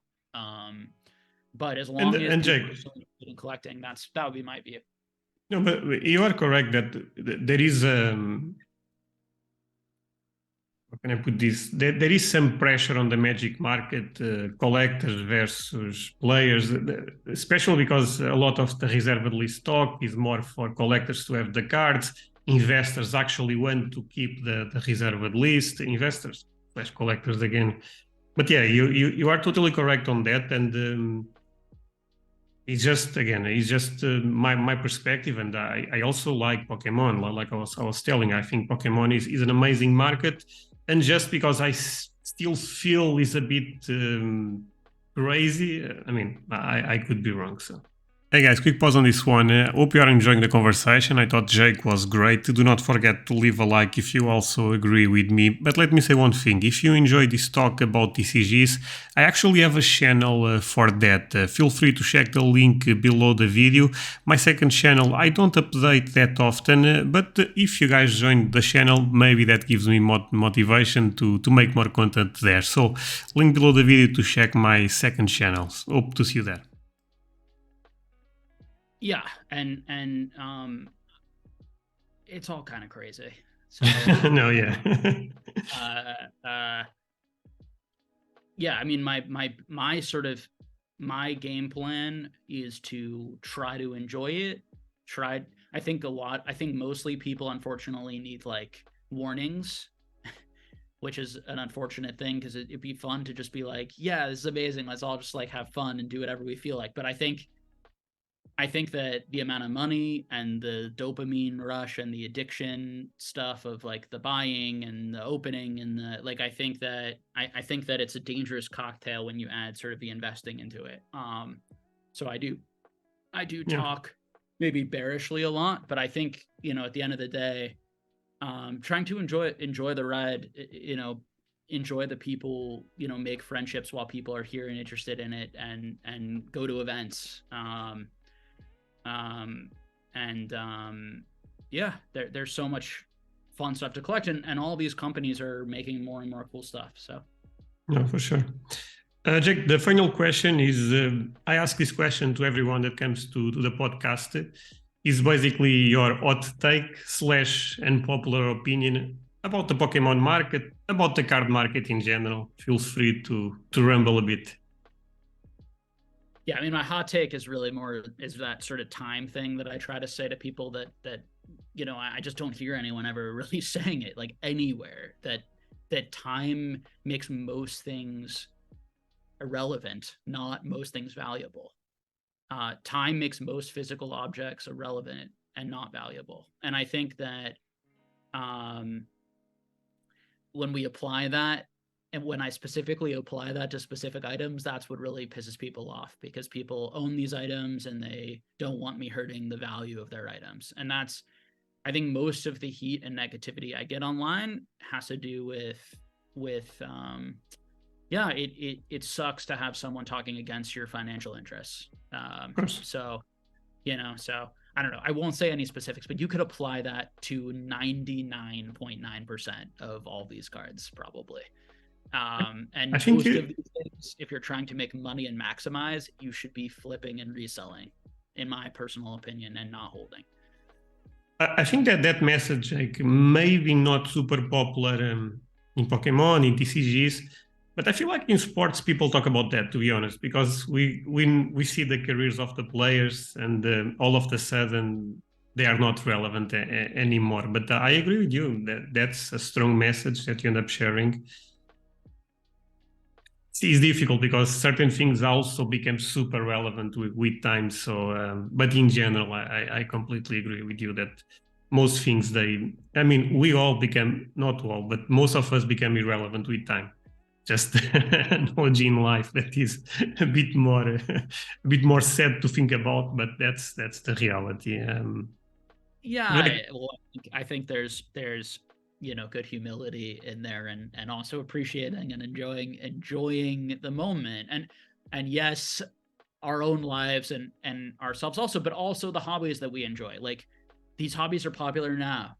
Enjoy them, engage in them. They may not be here forever. and Actually, one thing. Yeah. I agree with you that most things over time become irrelevant, but I also think, and I also do this mistake a lot, that we also should put in perspective that maybe even if certain things become irrelevant, maybe they don't become irrelevant in a timeline that matters to us. Sure. After we So die. maybe not after we die, but I'm not sure if I will be collecting in 10 years, in 20 years. Life changes so much that basically, going back to what you said, enjoying the moment is also important. But looking from a value investing mindset, we tend to approach things in at least 5 years plus, and yeah, that becomes much more relevant. Jake, one thing that I forgot. Did you saw the clip? And you don't need to talk. You don't need to go into his take. I just want to know your opinion. That Jeff Wilson that he said that he believes basically Disney Larkana will surpass Pokemon. Sorry, Charizard. Send my apologies to Pikachu, because I'm calling it now. If Disney applies their full weight to the upcoming release of their new trading card game, Lorcana, they will overtake Pokemon in the US and become the most popular trading card game and possibly the most popular type of trading cards overall. Yes, I know there are millions of die-hard Pokemon collectors and game players, and I am fully aware of the global strength of the Pokemon brand. But let's be honest, isn't our relationship with Pokemon here in the US a little strange? We don't really know the characters. There aren't blockbuster Pokemon movies on the screen most years, nor is there a Pokemon theme park to enjoy. The quality and variety of Pokemon shows, video games, and merchandise is often lacking.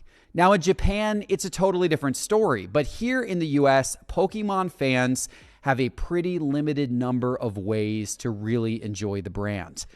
Now compare that to Disney. So I haven't seen it, but someone in the Patreon today during like the office hours asked me sort of my thoughts on it and talked to me a little bit about what was said. Because I didn't see it, I don't know if I'm exactly or unfairly characterizing his argument. I think my understanding secondhand from someone who told me about it, was just like Jeff was just predicting, yeah, just as you said, that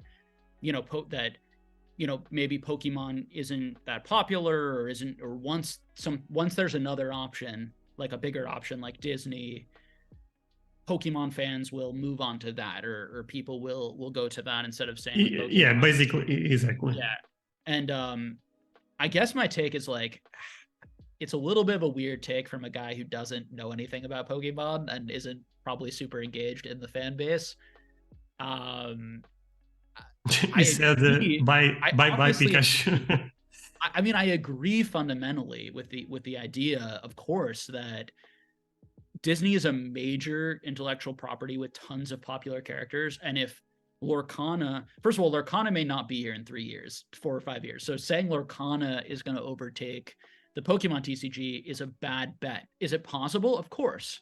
It's just really stupid bet. That would just be a really stupid financial bet. I mean, like, Middle Earth if I put my money on 00 on a roulette table, I can win, but it doesn't mean that that the odds are in my favor, right? And Jake, Middle Earth was also Disney, of course, is bigger, but the Lord of the Rings was also a huge brand, and that Sure. not succeeding. Even Star Wars, I mean, the TCG did okay, but was not a hit like Yu-Gi-Oh, for example, or Pokemon. So I do agree with him. I think the whole like versus Pokemon was like a weird angle to take that video, to be honest. But I do agree with him that, like, with the whole non-sports thing, and that it's interesting that, like, well, there's all of this money in Pokemon right now. Why isn't there more money in any of these other big non-sport IPs? And why aren't any of the companies creating a TCG or just cards in general that are appealing to people anywhere close to where Pokemon is? Because I don't think Pokemon is that much more popular. So I would agree with Jeff in the sense that if they could make something that was like is beautiful and is fun to collect, or even more fun to collect, or even more beautiful or whatever, I think that it could certainly compete. I just don't think it's sort of like it's putting the cart way before the horse, to make a video saying this game that hasn't even released yet by this company that doesn't have a proven track record in the TCG space of being successful is somehow going to create a game. I mean, Disney could, I don't know how long Disney has a license with them, but Disney could give the license to someone else, and there could be a different one that ends up being, so I don't know. It's no, is a wild prediction. I mean, maybe it looks genius in 5 years or something. I don't know. I personally don't agree, but it is what it is, to be honest. I think it's I tend to operate under, if you say something that doesn't make a lot of sense and you end up being right, it still didn't make a lot of sense, and you should not be. There's this weird sort of thing that, like, well, if I just make a lot of a lot of long odd predictions, eventually, of course, one of my long odd predictions are going to be right, but it's like, you were wrong 90% of the time, or even 60% of the time. It's useless, right? Like, predicting things in general that you have very little evidence for is useless. And and even if he's 50-50 chance going to be right, 50% of the time he's going to look like a genius. No, it's not a smart prediction, even if he ends up being right. Like, no, I don't know. That's how I view these things. I think the investment world is obsessed with, like, people who can predict the future, and there aren't any. It's people who have good analysis and who are nuanced and understand the data, and who dig deep and give you realistic, probable scenarios. On the one hand, that's useful. And then on the other side, you have people who say, this is what it's going to happen, and do this, and you should do, and that's on its face bad advice. Now, I haven't seen this video. I've seen some of Jeff's channel and videos, and, like, he does analysis and talks about, like, stuff. So I don't want to comment on his channel saying that he, like, doesn't deep dive and know the market super well. But he shouldn't be talking about Pokemon, and he shouldn't be talking about a game that hasn't even come out overtaking Pokemon, because, to be honest with you, like, he's not a Pokemon fan. He's not from our generation and era. and it's just a weird take. No, yeah. Yes. I guess what you can have is a educated guess, is the best you can do. And I have a lot of opinions in this channel that end up being proven wrong. But at the time, I thought I explained why I believe that. And that makes my take bad at the time. Yeah, maybe. But in the other end, as long I end up giving the fundamentals for that perspective, I think is the best I can do. The thing about that video, and you'll have opportunity to watch, is you basically, without watching, end up touching all the points that is a guy that does not know about Pokemon, about TCGs, and all of a sudden believes that a TCG or a CCG, I'm not sure, that is associated with a big brand will succeed. Again, that's not true. I mean, it could be true, but that does not automatically becomes. This example is the best. Is soccer. Soccer would be the number one sport if that was the only. No, there is lore, there is history, there is a player base that is collect that. I mean, we have, and you know this, we have Disney cards that end up failing in the past. Why those, and why is this different? But can this be different? Again, can be different. But actually, if you try to operate with some mods, probably is likely that will follow a similar trend and will not be as relevant as Jeff Wilson is trying to, especially comparing with Pokemon. It's so bananas, to be honest. And I heard he said, in the chat said, correct, you've seen the video, I assume. Mhm. Correct me if I'm wrong, that he said that people don't like Pokemon. I don't know if he really...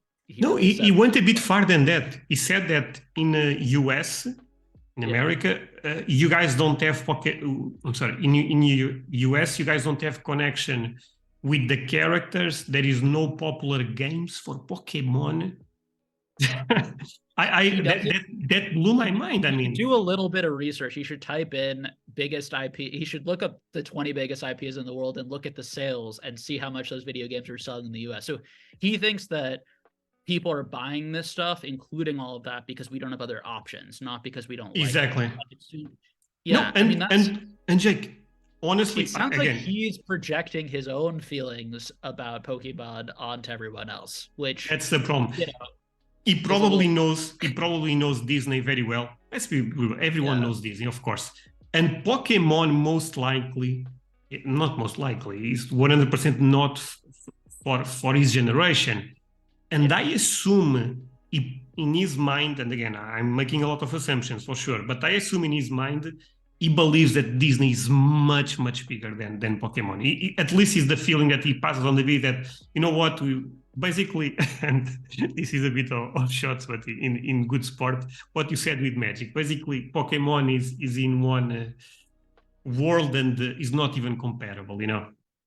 And what I would say is, like, I think that that's totally reasonable to be like, why do grown men like these cute little Pokemon? Like, it feels like it's coming from that place a little bit of like, he just doesn't get why this is attractive to people. And from that perspective, like, I get it. Like, to be honest with you, like, I don't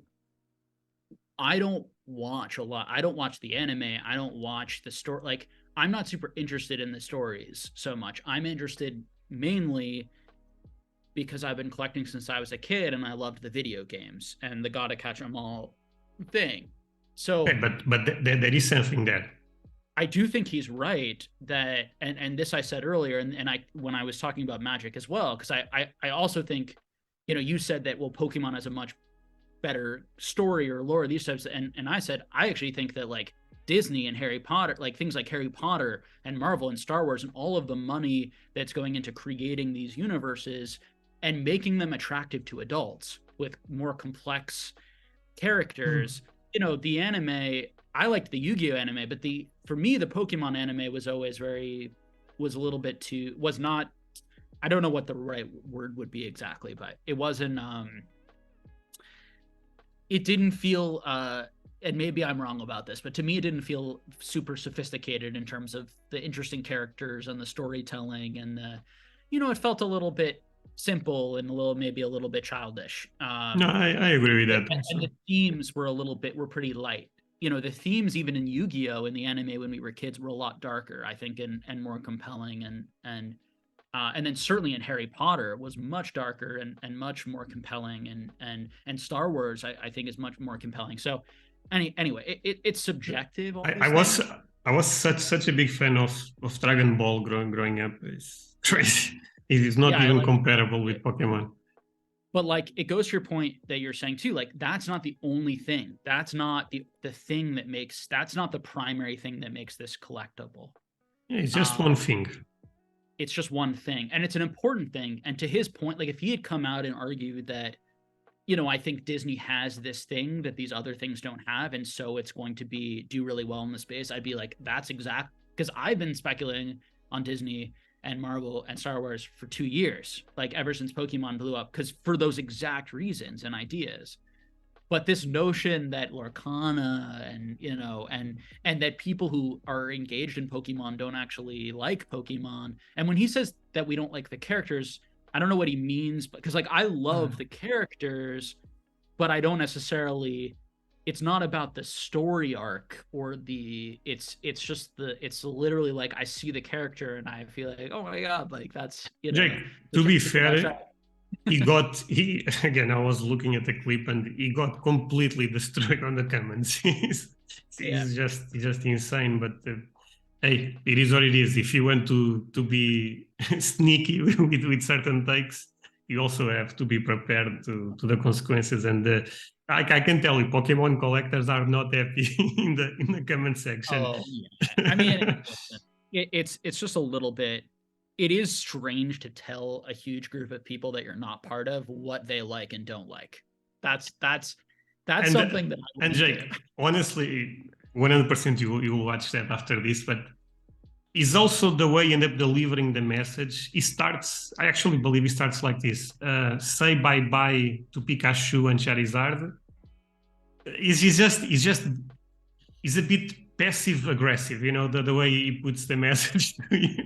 Yeah. Although I do have to say, I do kind of like it, because I bet a lot of the people who are angry are the stonkers and the hypesters in Pokemon who are constantly trying to push the prices up.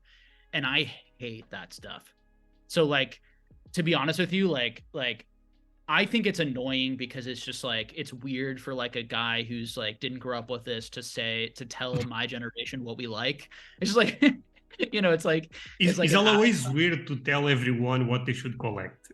Particularly if you're not a part of the group. Exactly. You know, it's one thing if you're also, and you say, you know what, I don't think people really like this. That's different, you know. But I'm sure that there's a certain percentage of people who are angry, and probably the most people who are the most angry, who are just angry because they like every channel pushing the narrative that Pokemon's investable and Pokemon's the best thing, because that's how they're trying to make their money, or they have a lot of money tied up in this. And yeah, I don't like that stuff. It's tiresome to deal with people who like are not honest actors and can't, like, you know, and aren't maybe fundamentally here to collect and enjoy it, but are here to sort of like pump and dump basically as much as they can. But it's a reality of any market. I mean, to be fair, there is people on the comments saying that, I mean, he has a point or something. Even if I disagree, again, what scares me is I also saw people there that they may also have an incentive to push Disney. So it's a bit weird to see the you know, the Pokemon collectors that also have a huge incentive. How can you not watch that video too and probably think to yourself, like, how much product is Jeff getting from Lorcana? Like, or like, what is Jeff's? Because the thing is like, Pokemon partners with like nobody, like and certainly no investor collector channel. But I wonder if Topps and Fanatics, and I know that they don't own Lorcana, but I imagine there's going to be stuff with Disney in the future. You know, the whole like sports card world, I feel like has been more maybe embracing of the breakers, and a little bit more like the investment sort of speculative talk. And so I think that when someone comes out with a video like that, how does part of you not think, is this a play to get sponsorships and endorsements? But I don't know. Yes, it's crazy. Yeah, Or I don't it's know. just like he just really thinks that and believes that, and he thought it's just weird because like you have a channel with like 150,000 subscribe, like you're huge people, lots channel, lots of people watch. It's like that's a message that I would expect to see from someone with like 500 subs talking to 100 people who's just like talking off the cuff. Not the person who's supposed to be like the ambassador of the sports card world. I don't know. It's just strange. Yeah. So the thing about Jeff is, I honestly, and it's not me trying to dodge the topic or something, I don't have a solid opinion about him because he never talks about soccer. So for me, he talks about basketball stuff, but that's irrelevant. He also talks about TCGs, but he's very little. So I also don't follow a lot of his content. I would say one thing. I see a lot of hate for him, especially there is a lot of drama channels. Sometimes I feel it's a bit unfair, I still think probably people may not like what I'm about to say. I think the market is better with him. I think he's still important. I mean, for me, and I work with digital marketing. I always think about this: more eyes, the better. And I think to a certain point, this logic is actually applicable to him. But in the other hand, when I see that video, man, it's difficult to defend him because you also end up, again, going back. My honest reaction is, who cares? Like my real reaction, and I don't share it all the time, honestly, because I try to be a little bit more composed, but like I like Jeff. He seems like a nice guy. I've seen some of his videos. I think he's smart. I think people come on his channel and say smart things. I also think he's clearly overconfident in his ability. I mean, I'll just be really blunt. He had a bad day. No, yeah, I agree. His ego got the best of him in this video. He doesn't know anything about the Pokemon market. He shouldn't be making claims, and he shouldn't be making videos like that. It's a stupid video, but who cares? is my honest take. He's a nice guy. I like his videos. This whole thing of like cancel and like the drama and like someone's bad for the hobby. Who cares? Relax. People need to relax. I agree, Jake. Stop hate watching people. No, I totally enjoy what you like from them, and don't listen. He's one man. He has good days. He has bad days. I have good days. I have bad days. But Jake, I agree again. But I also think you can understand why some people may get mad. Okay. Oh, no, sorry. It's actually difficult to understand those Pokemon guys commenting there because they are also trying to kind of pump their market, and they felt offended. That's usually what I feel. People who really get upset at that stuff, I kind of feel that way. Or they have it be like, if he tells me that I don't like Pokemon, who cares? I like Pokemon. Why do I care that another grown man is telling me what I should like? No, Jake. That reaction I also don't get. Yeah. Correct. But think about this. So I have a Discord server, and actually people end up posting there that video, and I saw one of the members of the community actually asking, should I actually buy into Disney? And that's where I have a bit of a problem because, like you said, he has 200k subscribers on YouTube. So even if you don't buy that, I also don't buy that. But sadly, there will be people that look at that and think, yeah, maybe I should actually order a bunch of Lorcan. And if things play out, I guess all good. To be fair, all good. Not all good because every card needs a home at the end of the day. And if things crash, there will be someone that will get the... But I guess you can say that people It's a bad video. Yeah. He shouldn't be talking about things he doesn't know. And he shouldn't be and nobody should be making content that is so black and white and is so, you should go out and buy this, pumping up anything. But the reality is that tons of this content is being made all the time. Rudy makes videos guaranteeing that Pokemon boxes are going to be $300 in a couple of years. I mean, there's all sorts of videos out there made by all sorts of people that I like and enjoy, and personalized that I like and enjoy, that I watch and I say, I would not make this. I think this is super irresponsible. There are going to be people who watch this that get hurt by it. Even if they're right because it's luck. It's a lucky guess, in my opinion. Now, they may disagree and other people might disagree. That's my opinion. I think that we saw this all throughout the boom in Pokemon. There were tons of these like top 5 investment channel videos, and they just said the most obvious 5 modern things, and they were right until it crashed. And they weren't right because their analysis, they were right because the whole market was going up, and so, yeah.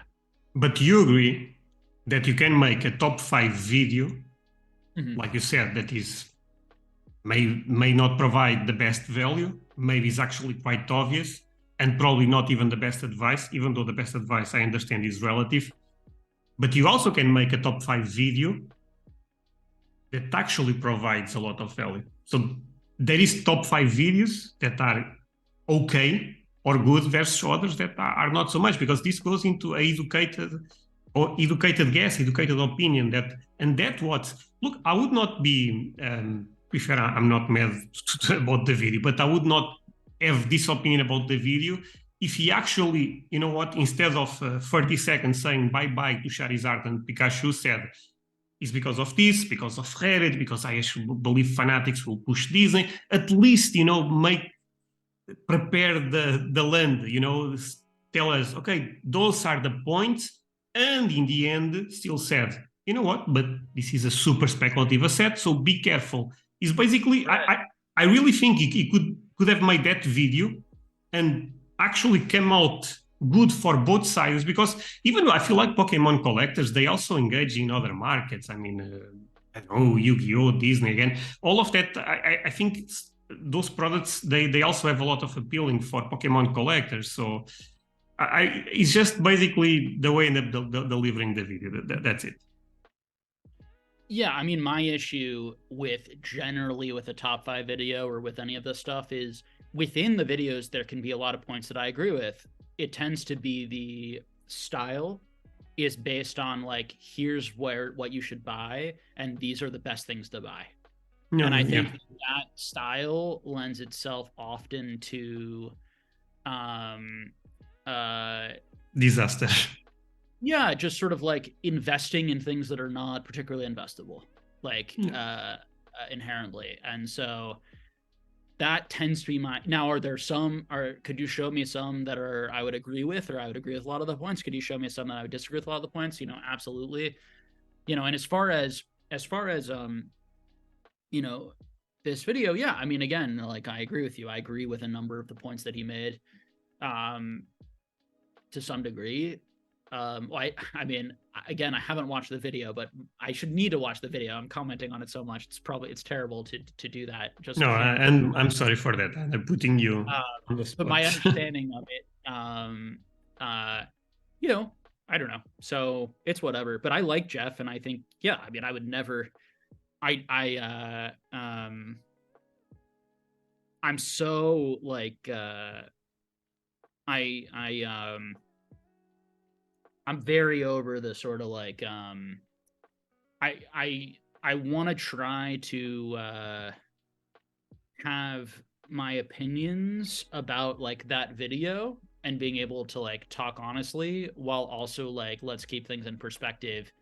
It's his channel. He's very successful. He can talk about whatever he wants, and he doesn't have to care what I think or what anyone else. You know what I mean? Like, it's totally valid, and I don't feel offended or hurt by opinion videos are good. Like, even a strong opinion video like that, it's interesting. It sparks debate. People respond to it. Like, is the argument stupid? Yeah. Yes. Okay. Is it would I feel embarrassed if I made an argument like that? Probably, to be honest with you. But as far as like, it's actually good because it sparks debate and people have conversations, and it's interesting to put stuff like that out there. What I hate is the drama and the personal attacks. And there have been people who have gone after Jeff and personally attacked him and all sorts of things. I hate that stuff. And I don't even care if it's true, like 100% true. Yeah, especially because we are also content creators. One day people can also make that to us, and that will probably feel really bad. Yeah, but it's just like mind your own business.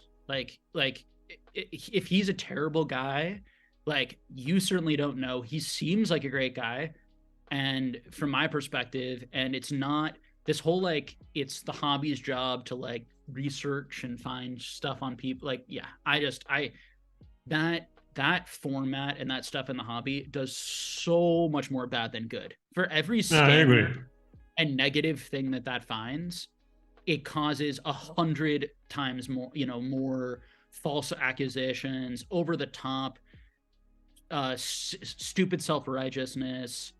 Yeah, I totally agree with you on that.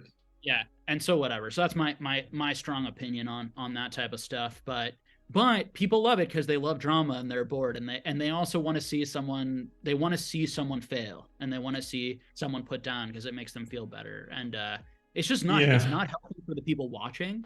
And trust me, I get it. I like drama, watching drama sometimes too, but it's not healthy for me or for anyone watching. And it's a net bad, even when they're right a decent percentage of the time. It's still a net bad. So I mean, when the market was doing so well, there was also the opposite, toxic positivity that I thought was too much.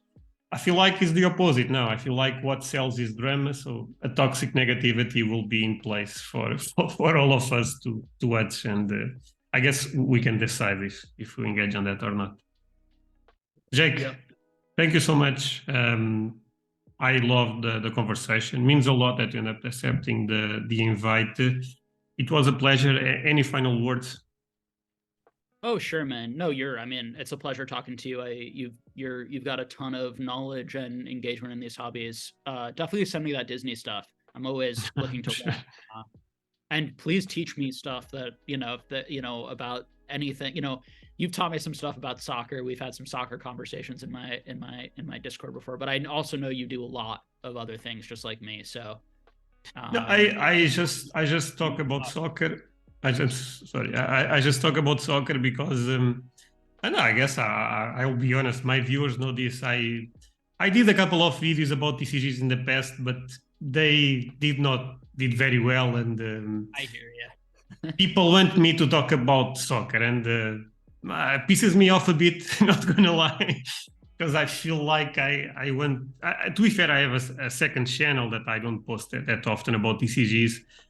But whatever. Well, no, it's a challenge as a content creator when you build an audience off of one type of content, but you want to make a different type. And it doesn't mean you don't like soccer. Like, it's for me too. Like, it doesn't, like, I enjoy Pokemon and I love talking about Pokemon, but I've talked about Pokemon online more than almost anyone over the last few years, probably, right? In depth in all these live streams. Like, it's also fun talking about a lot of other things, but because I built an audience on YouTube, and the YouTube audience is expecting and looking for a certain type of content. So when I bring on, one video may get 5,000 views when I'm saying like a market update of the Pokemon market, and then the next video might get 1,500 views if it's bringing some big Marvel collectors on to talk about the Marvel market. So I just view it as like a balance for me. Like, it's not about I am at the point, like, earlier on I cared about growth. I am at the point where it's not about growth anymore. It's just about putting stuff on that I enjoy, but that also people enjoy. And so when a bunch of people don't enjoy it, it's sort of like, well, then why make it? I would rather. I feel that, yeah. Privately. And so if you're feeling that way, I totally get it. It's like, because you and I could just have this conversation privately. If the people aren't interested in watching, we should still talk about what we like to talk about, but there's no reason to put that out there. So I do think it's a but I also want, it's weird because I would love to convert some of my community into something that I also see value, it's my fault to the end. I mean, I was the one making so much content about soccer. If I switch, I get that the reception will not be good. You'll figure it out over time, and there's nothing wrong with having videos that that appeal to less people once in a while. I think for me it's about balance. I just don't want to flood it with too much, because I don't want to waste people's time too much, and I do want to give people what they're after, because why else make the videos, you know? Well, I should say, I am not passionate about making content. I just like the cards. So the videos are really for to create community and spark conversation and to be helpful. And so if they're not, I would stop making them. But Jack, I could be wrong, but I feel like, maybe I'm totally off on this, but I feel like if you start creating content about Marvel, Star Wars, etc., I feel like you'll make a smooth transition over time. Not just talking about that, but basically talking about different TCGs. Man, sports to TCGs is tough. My audience, I feel like, is much older than the Pokemon audience. Is between 30 to 40. Most of my viewers. I feel like, look, I lost a lot. I started talking. I made a video about all the blue eyes that end up getting releases, and I thought it was a great video, to be honest. And the comments was, who cares about this a cartoon? It's just, and I know a couple of those comments end up being trying to be funny and something, but still hurts me, to be honest, because I put time, and I don't know. I mean, I would just say, like, and I don't know if you want to include any of this, you know, in the video, but I would just say that the longer I've done this, like, I am not doing this to be something that I'm not, and to appeal to the largest amount of people that I can. I want to create content that I enjoy and that people enjoy, and trying to find that sort of like balance in the middle. And anyone who's going to make a comment like that, it's fine if they're being funny, and once in a while, that's great. But there's also people who like kind of jerks, right? Yeah, they think they can tell you what you should do. Unsub for my channel and go elsewhere. Phenomenal. Like if you don't care for the effort, like, you had to come up with a bunch of questions. You had to spend a time interviewing me, thinking about this. You and I spent a few hours of our life discussing this. If you want to come and be a jerk and sort of put it down and not, please, I would much rather you go to a different channel and bring that sort of thing somewhere else. If you have constructive criticism to help make the channel better and some realistic feedback, that's a totally different thing. And it's totally reasonable to not like our content.